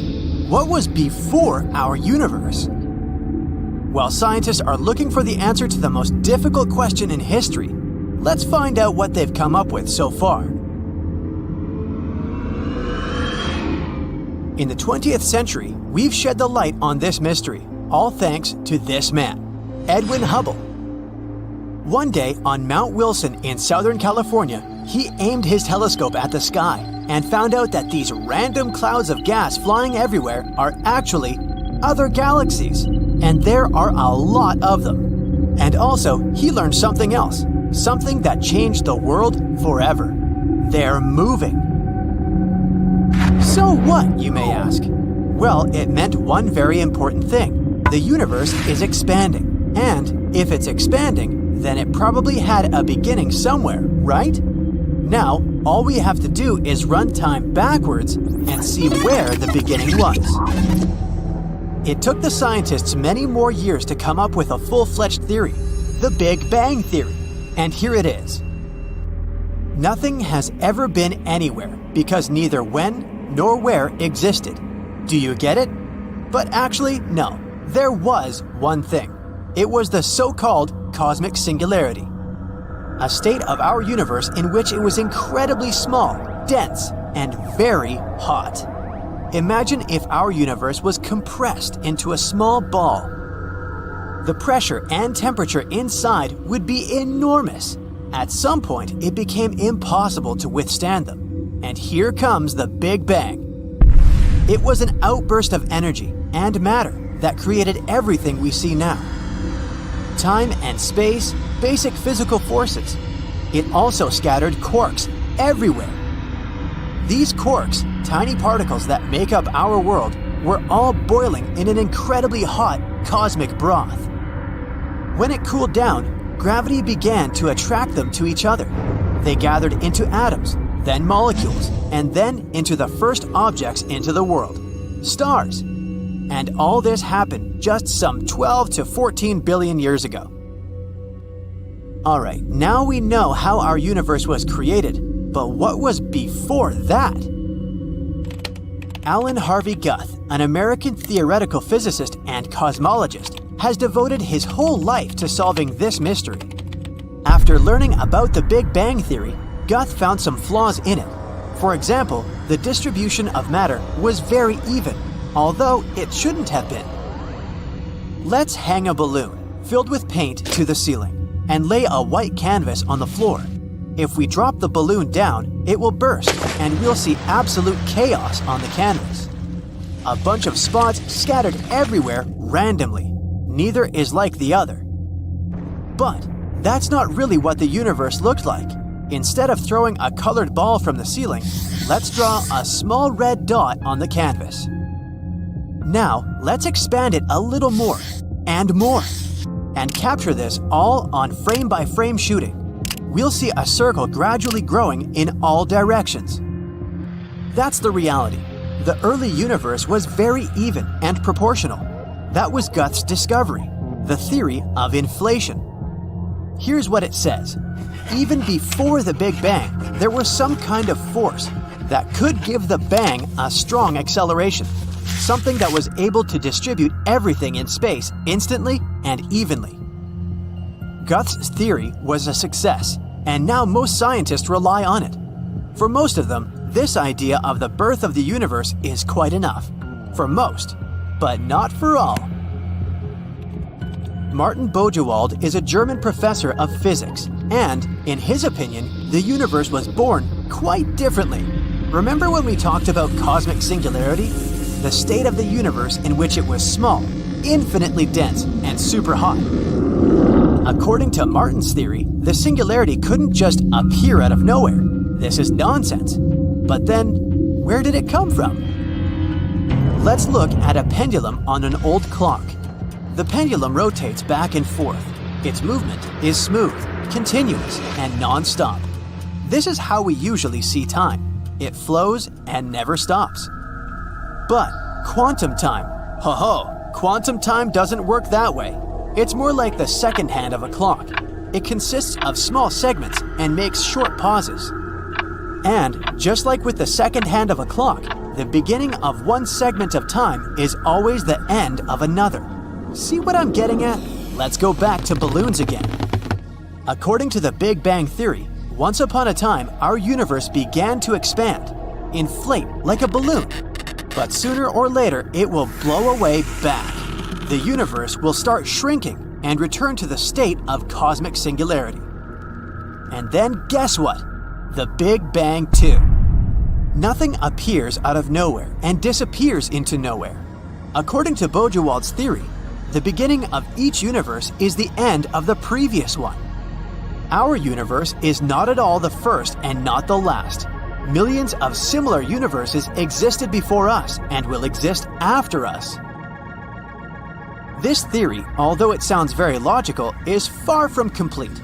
Unfortunately, we don't have enough knowledge to find all the evidence for it, so for now, all this is just a hypothesis. But some people come up with even stranger ideas. Scientists promote such unusual theories that no one could even think of. Neil Turok, a South African physicist, and his colleague, Paul Steinhardt, an American theoretical physicist, look for answers far beyond our universe. They say that yes, our universe isn't the first one. There have been and will be an infinite number of them. And not only will there be endless Big Bangs, our universe is just one of an infinite number of others. And all of us are stuck in a cycle of endless rebirths of parallel worlds. This sounds incredible and frightening at the same time. But how does it work? According to this theory, our universe is located inside a so-called brain, as in membrane. In other words, we're stuck in some kind of elastic surface that's capable of contracting, stretching, oscillating, and so on. Like pieces of fabric on a rope, these parallel universes are located near each other. Each one has a neighbor. We're not the exception. Another universe may be an inch from ours, but we can't see it. That's because there's a tiny space between us, and this tiny space contains the fourth dimension. How do these universes originate? Through brain collision. These brains are getting closer to each other very, very slowly, until one day they finally collide. Their collision creates two Big Bangs and two parallel universes. Then they're moving away from each other. The created worlds continue to live. We're currently at this stage. But when they disappear, the brains collide again. And this will lead to the birth of a new universe. Remember the inflation theory? There was a mysterious energy that pushed and accelerated the Big Bang. Well, if we did collide with another universe, that would explain everything. Of course, everything described here is a great simplification. When you hear that our world is some piece of fabric on a rope, it sounds like complete nonsense. But this idea is based on string theory and M theory, two giants of quantum mechanics. If they turn out to be true, they could explain almost everything in our universe. Creating a theory is an incredibly huge process.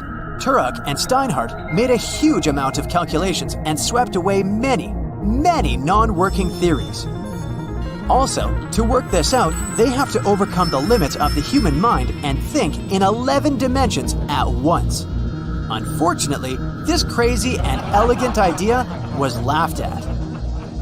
Turok and Steinhardt say that scientists are regular people, just like everyone else. They're also afraid of change and the unknown. And it's really scary to question everything we once believed in. Many years ago, people didn't believe that the Earth was round.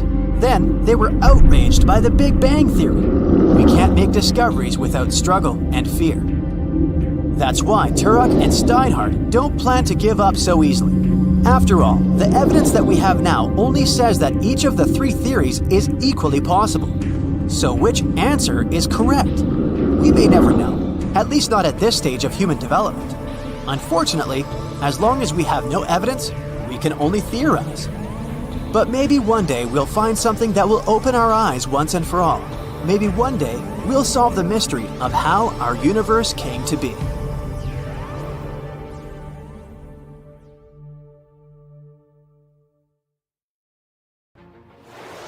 $13.8 billion years ago, a mysterious explosion happened in space. It was chaos, a time when the stars, planets, asteroids, the rest of the space bodies, and galaxies were born. It was the Big Bang, a theory we all know about. But no one knows for sure what happened, where the universe came from, and what was there before. Some even think the universe went through a cycle where it contracted and expanded several times. In 1991, a cosmologist from Stanford University named Andre Linde had submitted an article with the main idea that there was a possibility the universe had been created in a laboratory. His theory said there was a chance an advanced civilization somewhere out there had created our universe. This civilization has made an entirely new cosmos that later evolved its own planets, stars, and intelligent forms of life. 30 years later, many scientists take this theory pretty seriously. They even started talking about things that we, as a civilization, can do to get to such an advanced level. The theory says this advanced civilization decided to add technology that helped to create a new universe out of nothing. It happened through quantum tunneling. It's when an atom can appear on the opposite side of some barrier, even though it's supposed to be impossible, considering the laws of physics of our world. Like if you wanted to pass a tall wall, but you can't pass it with ladders or go around somewhere. Imagine you can just walk through it like a ghost. In our world, it's not possible, but a more advanced civilization perhaps can do it. Plus, they realized how they could create new universes. Right now, on the cosmic scale, we could be a Class C civilization. We don't know how to recreate some things. For example, conditions on the Earth for when our central star, the Sun, goes out. If we manage to become a Class B civilization, we'll learn to adjust conditions to be independent of the Sun. That means we might be able to learn how to live even without it. And if we level up and become Class A, we'll know how to recreate cosmic conditions and produce our own cosmos in our laboratories. We think of the world we live in through 3 dimensions of space: east, west, north, south, and up, down. There's also 1 dimension of time, which means we can distinguish past from future. A 5th dimension would represent 1 more extra dimension of space. The theory of its existence was first mentioned in the 1920s. It was inspired by the theory of gravity by Albert Einstein, who said space-time is warped by matter and energy. We can't perceive these 4 dimensions, but we see how an object moves and attribute it to gravity. And maybe there's some other force, like the electromagnetic force, that's more than 1,000 times stronger than gravity, that could explain things going on in that extra dimension of space. The 5th dimension is curved in a way we can't see it, but the idea about it was mentioned in a string theory. It considers the universe as really small strings of mass energy, not as particles. They vibrate in 10-dimensional space-time, considering 6 dimensions are rolled up way smaller than a single atom. That led to the picture of the universe as a 3D island that floats in 10-dimensional space-time. Also, the 5th dimension might be an excellent explanation to tell us more about dark matter. That's the invisible stuff with a mass, but we can't see it, nor can it interact with ordinary matter. And dark matter is 85% of all the matter in our universe. The universe can't be still. It's constantly in motion, either contracting or expanding. We used to think there were 100 billion galaxies, but it turns out there are more than 1 trillion. The galaxies are moving away from each other. This is what it means when scientists say the universe is expanding all the time. There are voids between galaxies that sometimes stretch millions and millions of light years across. They can seem empty, but they can also contain way more matter than we can find in galaxies.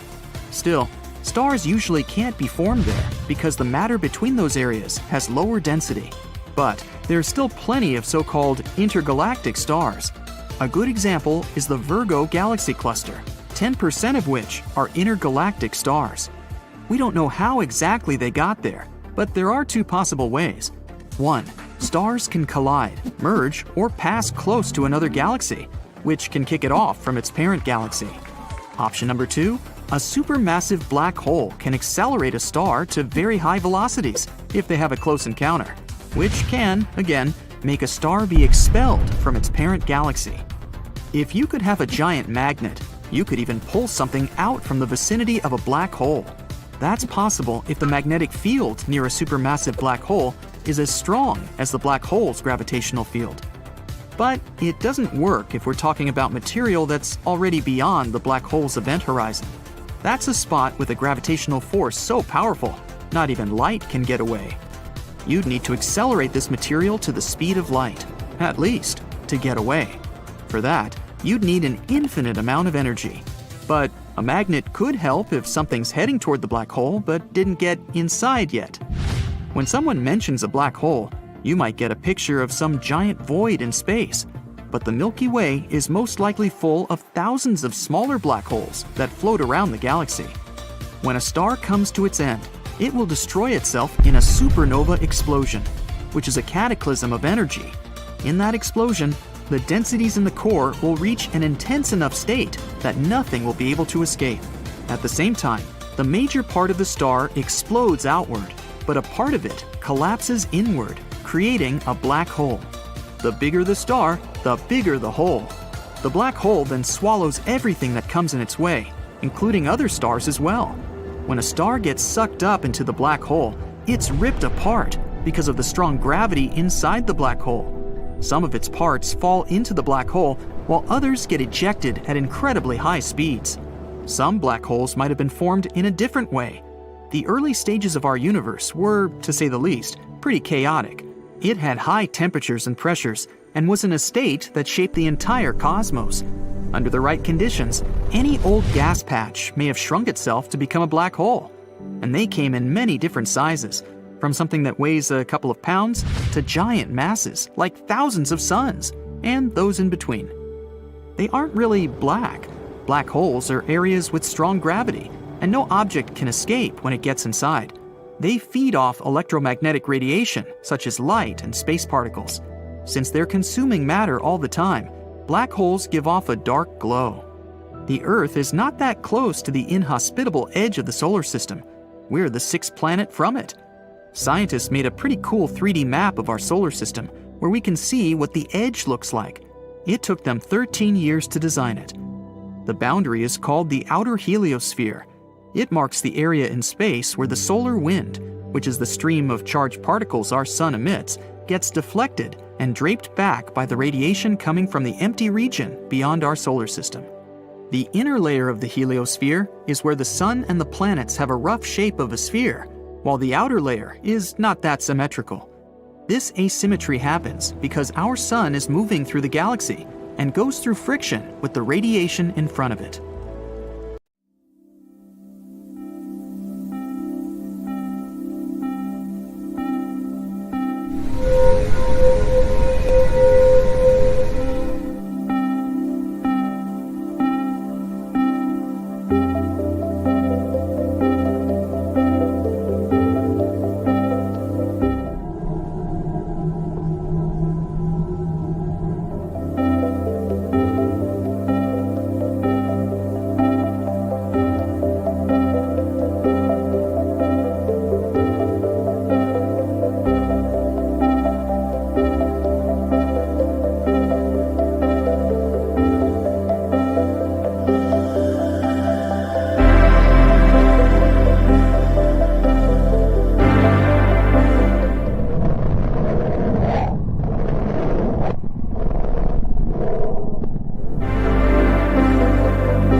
The Fermi paradox essentially queries, why haven't we heard from anyone out there? And why weren't we included in the cosmic conversation? One of the potential explanations for our solitude in the vast expanse of space is the concept of the Great Filter. This idea, introduced in the 1990s by Robin Hanson, postulates a significant barrier or challenge that may prevent life from proliferating across the cosmos. This Great Filter is a metaphorical sieve that civilizations might need to traverse to achieve the kind of advanced state we often fantasize about in sci-fi tales. You've probably seen something like this in the game about Captain Shepard. Regrettably, evidence of such advanced civilizations or even basic extraterrestrial life remains elusive. It could be that evolving into higher life forms or mastering interstellar travel is a monumental task. Such an impediment might halt civilizations from progressing, either due to natural cataclysms like asteroid hits and ecological crises, or by their own actions leading to self-destruction. Analyzing this theory, we face two intriguing possibilities. The first suggests we've already navigated past this daunting filter, meaning we've weathered the toughest trials of existence. Yay for us! But this would imply that intelligent life is a rare gem in the vastness of space, leaving us potentially unique and isolated. So our dreams of interstellar friendships and explorations might be just fantasies. On the gloomier side, the second possibility posits that the most challenging tests lie ahead, indicating that while other civilizations might exist, they too face challenges they've yet to overcome. They, like us, might be striving to survive, evolve, and hoping to signal to the cosmos that they're here. Within the discussions of the Great Filter, there's mention of the rise of artificial intelligence, AI. With AI's rapid advancement, it's conceivable that it might turn out to be a double-edged sword for humanity. AI, as highlighted by the Great Filter theory, presents both an opportunity and a challenge. As this technology surges ahead, becoming increasingly integrated into our lives, there's a growing concern about its unforeseen consequences. If not handled responsibly, AI could end up being one of the hurdles civilizations, including ours, struggle to surpass. The potential for AI to reshape our society and even pose existential risks underscores the importance of cautious advancement. Yet, it's crucial to remember that the universe is vast, and the narrative isn't solely one of doom and gloom. There's a silver lining. It's possible that other civilizations, having navigated past their great filters, are thriving in distant corners of the cosmos. Their successes could eventually pave the way for us to communicate, collaborate, or even coexist. Furthermore, life in its most rudimentary form might be closer than we think. Entities not yet sophisticated enough to establish contact might inhabit realms within our reach. Our quest might not always lead us to advanced civilizations. Even the discovery of microbial life would be groundbreaking. Amidst all the speculation and theories, one thing is certain. Our thirst for knowledge remains unquenched. The scientific community remains undeterred in its mission. With every passing day, we probe further into space, and particularly our solar system, hoping to unearth evidence of life. Discoveries, such as water on Mars or conditions suitable for life on some of Jupiter's or Saturn's moons, emphasize that we might not have to venture too far to find hints of life. The universe, with all its vastness and mysteries, continually beckons. We remain eager to uncover its secrets. As we continue our journey through the vast expanse of the universe and its mysteries, your support and curiosity drive us. If you want to stay updated on more such revelations and insights, make sure to subscribe. Together, let's keep exploring the unknown. Don't miss out. Hit that subscribe button now. In the heart of the galaxy, there lies a mysterious object, the likes of which no astronomer has ever seen. It streaks across the sky like a shooting star on caffeine. So, what is this mysterious blob? And how is it related to the black hole in the center of our galaxy? Let's find out. This thing is called X7. It's the mysterious blob that's been hanging around our galaxy's supermassive black hole for decades. Some even say it's been lurking around there for, like, hundreds of years. We know a few things about X7. For example, it weighs around 50 times as much as Earth. It may sound like a lot if you're an Earthling, but in space, that's like a tiny drop in the ocean. X7 is also moving pretty fast, at speeds of up to 700 miles per second. That's faster than you trying to catch the last slice of pizza before your roommate gets to it. But what in the world is this thing? A magic star we've never seen before? An extraterrestrial spaceship? Well, there are some theories connected to the blob's future tragic fate. Unfortunately, X7's days are numbered. Right now, it's on a 170-year-long elliptical orbit around the supermassive black hole at the center of the Milky Way. But it's not going to make it that far.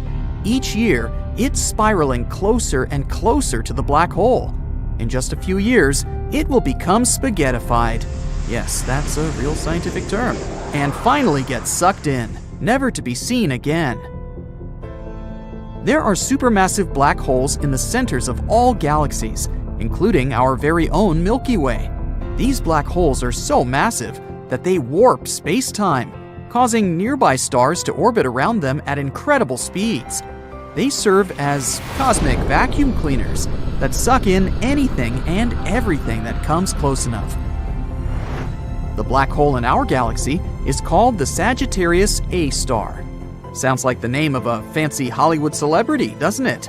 But this celestial object is far more impressive than any mere mortal. It's about 4 million times more massive than our sun, which means it could probably eat our entire solar system for breakfast.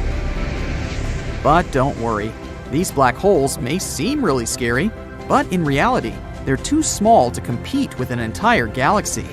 They'll just suck in a couple of the nearest stars, and that's all. Also, Sagittarius A star doesn't seem to have a very good appetite. It's been observed to be pretty quiet lately, which is good news for us. But even if it were super greedy, it wouldn't pose any threat to us.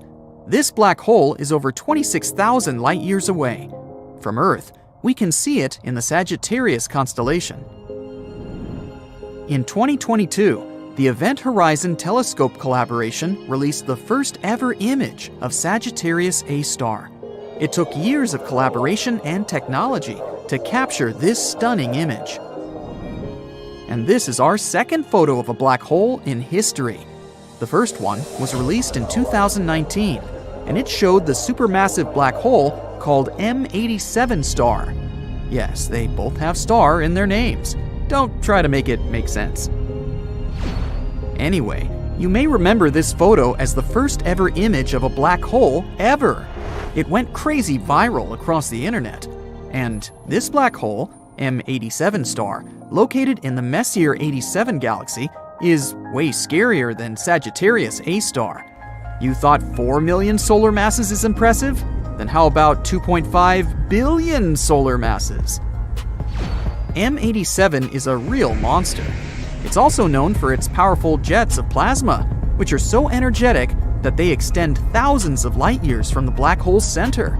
If M87 were a superhero, it would be Iron Man, with his repulsor beams on full blast. Now technically, you can't take a photo of a black hole itself, since it's, well, black. No light can escape its grasp. But the glowing orange ring in this photo shows the matter surrounding Sagittarius A star. It's called the accretion disk, a swirling disk of hot gas that spirals the center, heating up to millions of degrees in the process. It's like a giant fiery vortex, but with no escape. And the shadow in the center indicates the black hole itself. Inside that shadow, there's an event horizon. The event horizon is the boundary around the black hole beyond which nothing, not even light, can escape its gravitational pull. It's the point of no return, where the gravitational force is so strong that even the fastest object in the universe, light, can't escape. Once you cross the event horizon, you're doomed to fall toward the center of the black hole, where the laws of physics as we know them break down. And this is exactly the fate that awaits our unfortunate X7. Right now, The pure blob is getting stretched and yanked by powerful tidal forces. By the way, before it meets its untimely demise, X7 is expected to put on a bit of a show. Its closest approach to the black hole, called periastron, is projected to happen in 2036. And when it finally gets torn apart by the Sagittarius A star's gravitational forces, there may be some cool fireworks to see. But this is not the most important thing.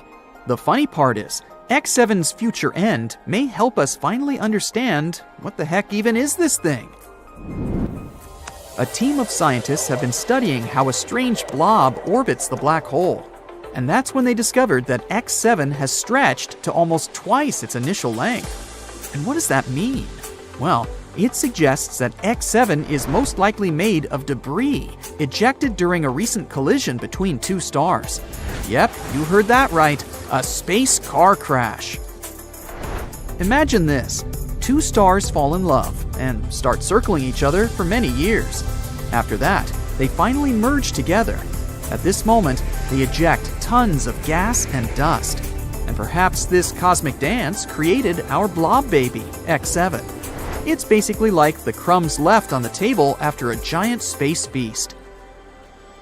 Something like this is actually pretty common, especially around black holes.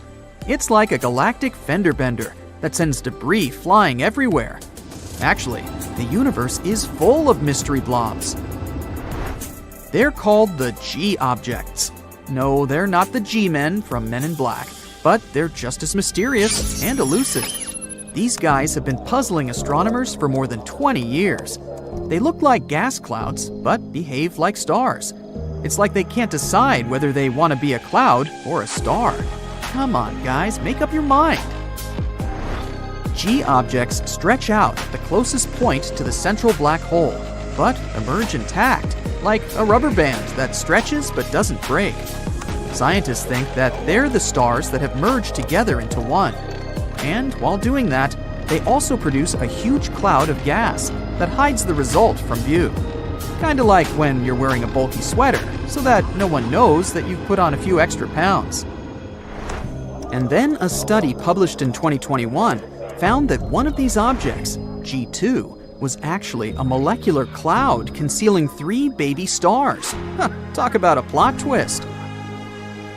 But X7 is the black sheep of the strange blob family. It's significantly different from the G objects, like the weird cousin you see once a year at family gatherings. Its evolution has been more dramatic. Also, it's not being held together by a mass lurking in its center. So what is it being held together by? Pixie dust? Magic? We need answers!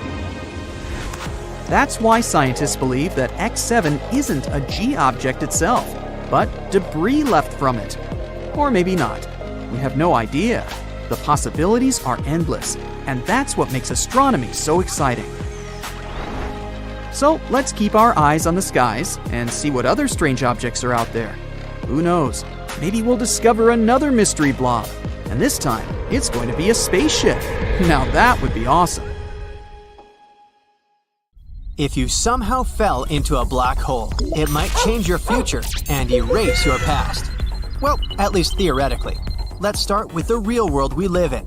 Here on planet Earth, your past can definitely define your future. But imagine you're not on Earth, but somewhere out there in the endless universe, and you stumble upon a certain type of black hole. The one that a UC Berkeley mathematician found. Not to mix it with a regular black hole. Let's call this type... What about a benign black hole, huh? So here's why you need a specific black hole. Thing is, you're highly unlikely to stay alive in a regular black hole. But according to some calculations made by a postdoctoral fellow, Hinz, from UC Berkeley, this specific type of black holes we agreed to call benign ones might expand at an accelerating rate. This is what makes it possible to survive the transition from our deterministic world to a black hole, which is not deterministic. Let's imagine you survived that passage, and now you're moving towards the center of a benign black hole. It's impossible to picture what's inside, and if you, as a traveler, could actually get into a black hole, you'd never be able to communicate to the outer world what interesting things are hidden in it. But it's not what interests us for now. We need to know how to get rid of the past. Hint: the mathematician you already know studies non-rotating black holes that have an electric charge. The most important thing about them is that besides the event horizon, they also have the Cauchy horizon. And here's the point. The Cauchy horizon is the place where so-called determinism simply breaks down. This may sound too scientific, but let me explain it to you. The Cauchy horizon is the place where your past doesn't determine your future any longer. So, here's a mathematically proven and apparently working method of how to get rid of your past. All you need to do is get into space, find a specific black hole, make it to the center, and get to the Cauchy horizon. However, if it sounds too complicated, you can simply try not to make mistakes here on Earth.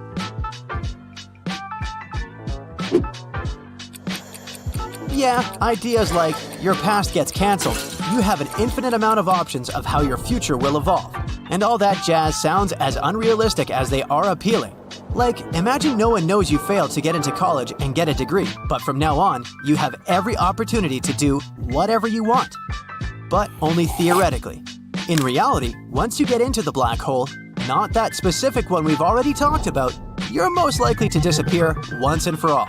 But hey, don't be sad. I'm only talking about your current physical form. It's a bit deeper than it might seem. Thing is, there's a curious principle of quantum mechanics that can be explained in a simple way. For starters, imagine that you're not a human being, but just information. You have your experience, your background, and your thoughts. All of these are the information you are. Now, let's make it even simpler. Imagine a USB drive or a book. Both of these things contain information. If you smash a USB drive that contains music and movies, it won't exist anymore in its physical form, but the information it had will never stop existing. Same with the book. If you burn it, the information it has doesn't get burned. It continues to exist, but in another form. So, this fun theory claims that even though someone passes the horizon of events, which is a point of no return before you get spaghettified, they don't stop existing. In simple words, these universe travelers still exist, but in the form of information. Now let's go back to the black holes. According to Stephen Hawking, black holes emit radiation. Radiation makes them shrink, and with time, I mean much time, a black hole can shrink so much that it eventually disappears. So what happens to the astronaut who got entangled in a black hole if it disappears? Nope, they won't be ejected from the black hole in the way they used to exist. However, they will still be ejected from there, but in the form of Hawking radiation. But it's just a theory. Right, you remember that no one knows exactly what happens in the black hole? Another theory says that what happens in the black hole doesn't really stay in the black hole. Sounds like a good alternative to Las Vegas if all the flights for the weekends have been booked. Some scientists believe that a black hole might have a portal where you can turn back time. According to this theory, there's a white hole at the end of a black hole. If you get there, you can undo things. Like, you broke your mom's favorite vase? Hop into the white hole and it'll be as good as new there. You cooked a scramble and made a fresh orange juice, but somehow lost your appetite. It's not a problem if you cook it inside a white hole. Voila! The eggs are unbroken. The oranges are uncut and juicy again. No more food waste.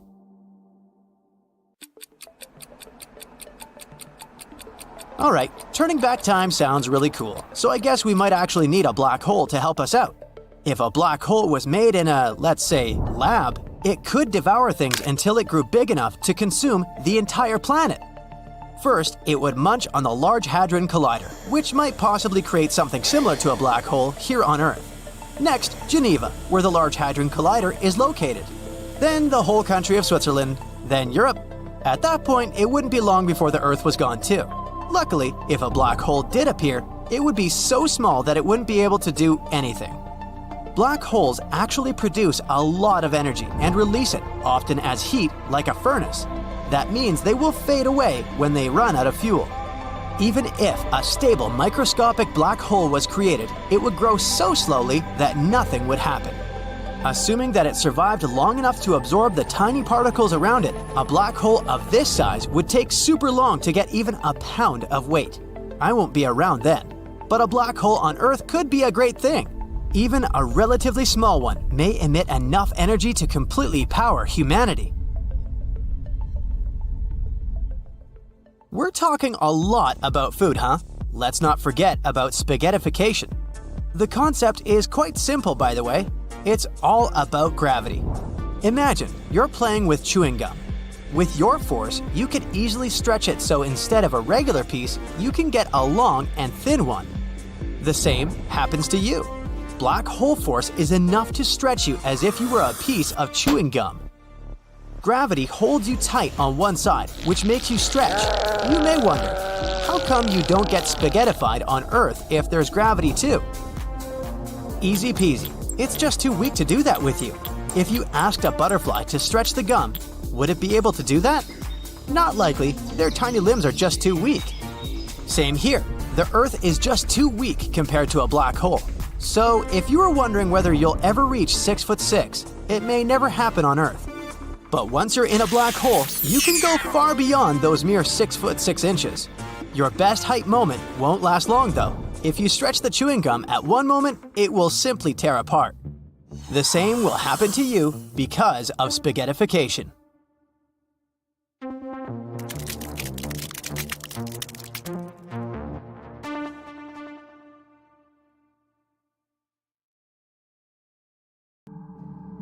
Imagine stepping out of your spacecraft and setting foot on the surface of the moon.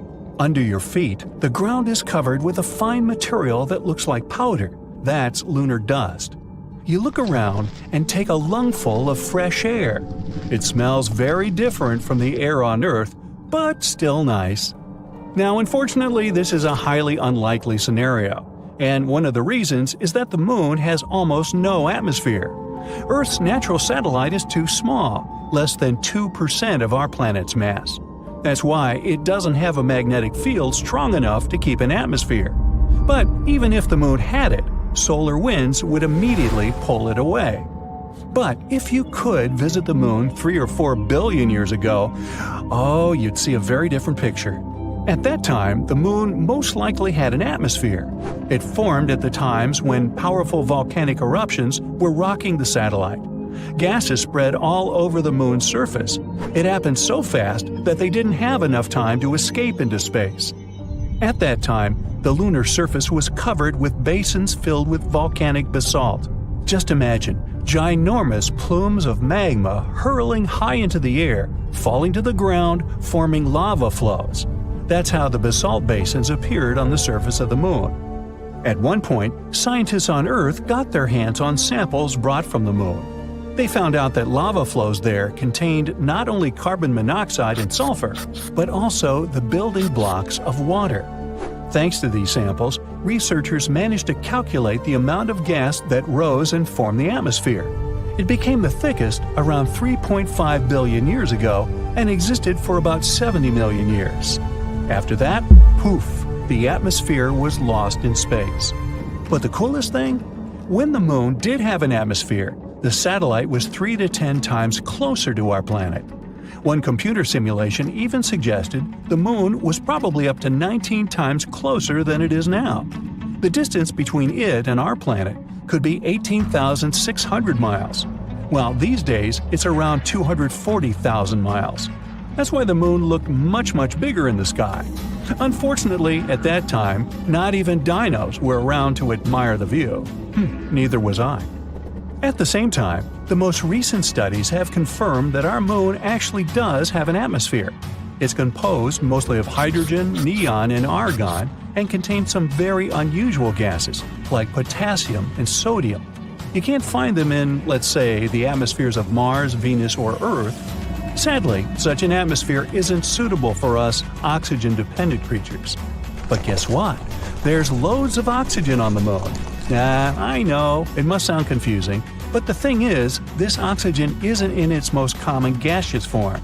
It's trapped in a layer of rock and dust covering the surface of the moon. This layer is called the regolith, and it contains up to 45% oxygen. So, does it mean that if people learned how to extract this oxygen, we would be able to live on the moon? Not so fast. The oxygen in those rocks is very tightly bound into the minerals, and to break these components apart, we'd need tons of energy and special equipment. But if people managed to start this process, the moon would deliver quite a lot of oxygen. Now, there's a theory that the moon might have been formed during a collision between Earth and another planet. This planet must have been smaller, the size of Mars. It probably happened around 4.5 billion years ago. Another theory claims that the moon used to be an asteroid or some other wandering body. It formed somewhere else in the solar system. When it was passing by Earth, it got caught by our planet's gravity. Other experts think that at some point in the past, Earth was spinning so fast that some of its material broke away. It soon started to orbit our planet, and that's how the moon appeared in the sky.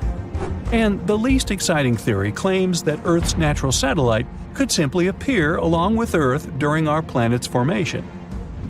These days, the moon is the 5th largest natural satellite in our solar system.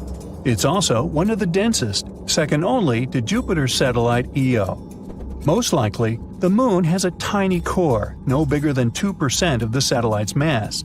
About 420 miles wide, it consists mostly of iron and sulfur. The moon's surface is dark, even though Earth's natural satellite is the brightest object in the night sky. But in reality, its reflectance is just a bit higher than that of asphalt. You might have heard that the moon, along with the sun, causes tides in the oceans and seas on Earth. The satellite's gravitational pull creates something called the tidal force. It makes the water bulge out on the sides that are the closest to the moon and farthest from the satellite. These bulges are what we know as high tides. But what not so many people know is that the moon also causes rocks to rise and fall, just like it does with water. Of course, this effect doesn't look as dramatic as ocean tides, but it's still noticeable. Earth's solid surface moves by an inch or so with each tide. Now, not only does the moon cause tides on our planet, but it also slows down its rotation. This phenomenon is known as tidal braking. It increases the length of a day on Earth by a bit more than 2 milliseconds per 100 years. The moon is also moving away from Earth at the same rate at which your fingernails grow. That's about 1.5 inches per year. You should really cut those.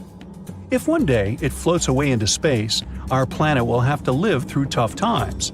Without the stabilizing pull of the moon's gravity, Earth's tilt would start changing wildly, from no tilt at all, meaning no seasons, to a large tilt, resulting in extreme weather. Since the moon doesn't have an atmosphere, nothing protects it from extreme temperatures. It gets incredibly cold on the night side, minus 390 degrees Fahrenheit. Meanwhile, the sunny side is literally boiling, with a temperature of 250 degrees Fahrenheit. Another thing the moon can't protect itself from without an atmosphere is meteorites. That's why the surface of the satellite is dotted with craters. For comparison, there are about 190 identified impact craters on our planet. Many of them are hidden by vegetation or covered with water. But if we speak about the moon, the number is so much greater, several million, and around 5,000 of them are more than 12 miles across. The moon is less seismically active than Earth. That's why these craters and other ancient formations stay in perfect condition for centuries. But even though the moon's surface is mostly dormant, Earth's natural satellite still experiences moonquakes. They start several miles beneath the surface. One theory suggests that they may be happening because the moon is shrinking as its insides are cooling. Scientists say the moon has become around 150 feet skinnier than it used to be several hundred million years ago. So, how does it work? Well, picture a grape turning into a raisin. It wrinkles while shrinking. The same is happening to the moon. It's shrinking and it's wrinkling. But unlike a grape, the moon doesn't have any flexible skin. Its surface is hard and brittle. So as the moon gets smaller, the crust cracks and breaks. Its sections get pushed over neighboring parts. Researchers are sure that such faults are still active and likely responsible for the quakes shaking the moon. Some of these quakes are pretty strong, up to 5 on the Richter scale. When you look up at the moon, you always see the same side of Earth's natural satellite. Like our planet, the moon rotates around its axis, but this rotation lasts around 27 days. This is the same time the moon needs to orbit Earth. Such a phenomenon is called tidal locking. Before space exploration started, people had never seen the other face of the moon. They didn't know what the far side looked like. While the near side of the moon is mostly large plains covering impact basins, the far side is rugged and cratered. The crust is thicker there, with less evidence of volcanic activity. Oh, by the way, the moon isn't perfectly round or spherical. It's shaped like an egg. When you're looking at it, one of its small ends is always pointing at you. Yep, right at you. This is the reason why the moon's center of mass isn't its geometrical center. In reality, it's a bit more than 1 mile off-center, like a poorly made golf ball. Now, think about the vastness of the universe. Our galaxy contains between 100 and 400 billion stars. Many of them can potentially host planets. Many of those planets might have water in them and be capable of supporting life. And this is just the Milky Way alone. What's the likelihood of other intelligent civilizations existing out there? Well, there's a famous formula called the Drake equation. It's a mathematical tool to guess how many civilizations from outer space might be able to talk to us in our Milky Way galaxy. It was made by a scientist named Frank Drake in 1961. Here are the variables in it. N is the number of civilizations we could potentially talk to in our galaxy. R star is how fast new stars are born in our galaxy. F sub p is the fraction of stars with planets around them. N sub e is the average number of planets around each star that could support life. F sub L is the fraction of those planets where life might actually start. F sub I is the fraction of planets with life that could become smart civilizations. F sub c is the fraction of smart civilizations that send signals into space. And L is how long those civilizations keep sending signals. Of course, we won't get an exact number like this. It's more like an educated guess, and we don't have any answer to that. But based on at least some information we know, there might be around 100 million worlds where life should have evolved. But if that's the case, then why haven't we met or heard from anyone? This is called the Fermi paradox. It's named after the famous physicist Enrico Fermi. He asked a simple but very important question: where is everybody? Our universe should be filled with chatty extraterrestrial beings, advanced civilizations, and spaceships zipping around. Yet, when we look up at the night sky or listen with our radio telescopes and antennas, it's eerily quiet. All we get is the so-called Great Silence of the universe. Scientists from Oxford University's Future of Humanity Institute are trying to answer this question. And they're not the only ones. A group called METI, for Messaging Extraterrestrial Intelligence, organized a workshop in Paris in 2019 to explore this mystery. The workshop brought together experts from various fields, like astrophysics, biology, psychology, and so on. One of the ideas discussed is called the zoo hypothesis. It suggests that perhaps other civilizations do exist, but they're simply not broadcasting their presence. Maybe they know that making direct contact with us could be risky for both sides. So they're intentionally avoiding us because they're watching us like observing a zoo. They could be using advanced technology we can't detect.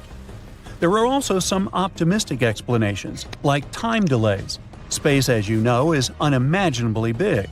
The time it takes for signals or information to travel across the universe is enormous. It's possible that other civilizations exist, but their signals haven't reached us yet, or ours haven't reached them. But some explanations aren't very optimistic. Like, some scientists think Earth might really be unique. Maybe the conditions that led to life and intelligent beings are so incredibly rare that there are no other planets like ours. Scientists point out that there are many planets similar to Earth, and some are much older.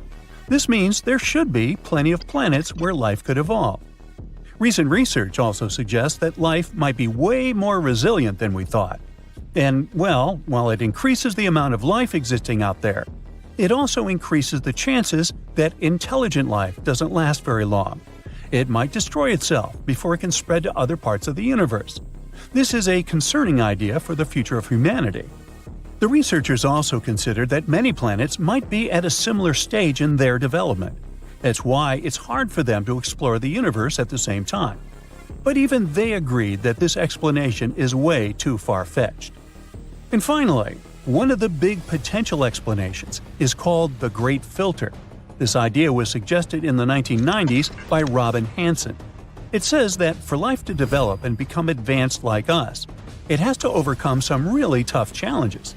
First of all, the planet itself should have a good stable star and good enough conditions on it. Then life has to start on that planet. These life forms need to be able to reproduce using things like DNA. Simple cells must evolve into more complex cells. More complex organisms with multiple cells must develop. And eventually, these organisms must figure out how to reproduce, which increases genetic diversity. And finally, these organisms must be smart enough to use tools, create, and explore things. Finally, they should colonize other planets and star systems without destroying themselves. And maybe one of these stages is so incredibly hard that most civilizations don't make it past that point. This challenge could be something like developing intelligence in the first place, or it might be the struggle to avoid self-destruction. So, perhaps life isn't rare at all, but most of it doesn't go beyond simple tiny organisms like bacteria. Even if the universe is full of bacteria, they don't become advanced enough to build spaceships. The Great Filter might also be something from outside, like a huge asteroid crashing into a planet, a dangerous burst of gamma rays, or a massive star going supernova. These events could destroy life on any planet, no matter how advanced they are. So, if we've already passed this challenge, it means we could be the only ones in the universe and we can explore it. But if we suddenly hear from a super advanced civilization, it could mean the hard part of the challenge is still ahead of us. Now, the Fermi paradox focuses on intelligent civilizations. It just implies that there should be civilizations more advanced than us, or at least as intelligent as us. But if you think about it, why should extraterrestrial life be similar to ours at all? It might be completely different for many important reasons. Life elsewhere might have developed under completely unique conditions. This could lead to forms of intelligence and consciousness very unlike our own. For example, it could have evolved into highly advanced forms that aren't based on biology as we know it. These beings could exist as energy-based entities, silicon-based life forms, or even as a hive mind. And because they have evolved completely differently, they may be capable of things that we aren't capable of. For example, we can't see the entire light spectrum. Our eyes also can't perceive cool things like dark matter. But who knows what the vision of extraterrestrial beings may be capable of? Their abilities might even extend beyond our three-dimensional perception. They might be able to perceive and interact with higher dimensions, which is why they could have unique, interesting insights into the nature of our world. Or maybe they've learned to think outside of time, like in the movie Arrival. For us, we still haven't met them, but for extraterrestrial beings themselves, the concept of time doesn't exist at all. They're simultaneously in the past, present, and future. For humans, something like this is hard to even imagine. Plus, even on Earth, we don't fully grasp how consciousness works or why it exists. We're not even sure when exactly we became conscious. So even if we do encounter extraterrestrial life, it will be hard for us to understand them or communicate with them. We think that they might have entirely different language systems, symbols, and so on, but they might not even have any communication systems at all. As you can see, the possibilities are endless. Evolution is a process that can go in many different directions. It's possible that extraterrestrial life developed in ways we can't easily understand or even imagine. These things are intriguing to think about. There are still no easy answers. The Fermi paradox remains one of the most exciting and mystery questions in science. Scientists continue to explore these mysteries through a multidisciplinary approach. They're hoping to find clues that could lead to breakthroughs in our understanding of alien intelligence. And until we find a definitive answer, we can keep sparking our curiosity and imagination.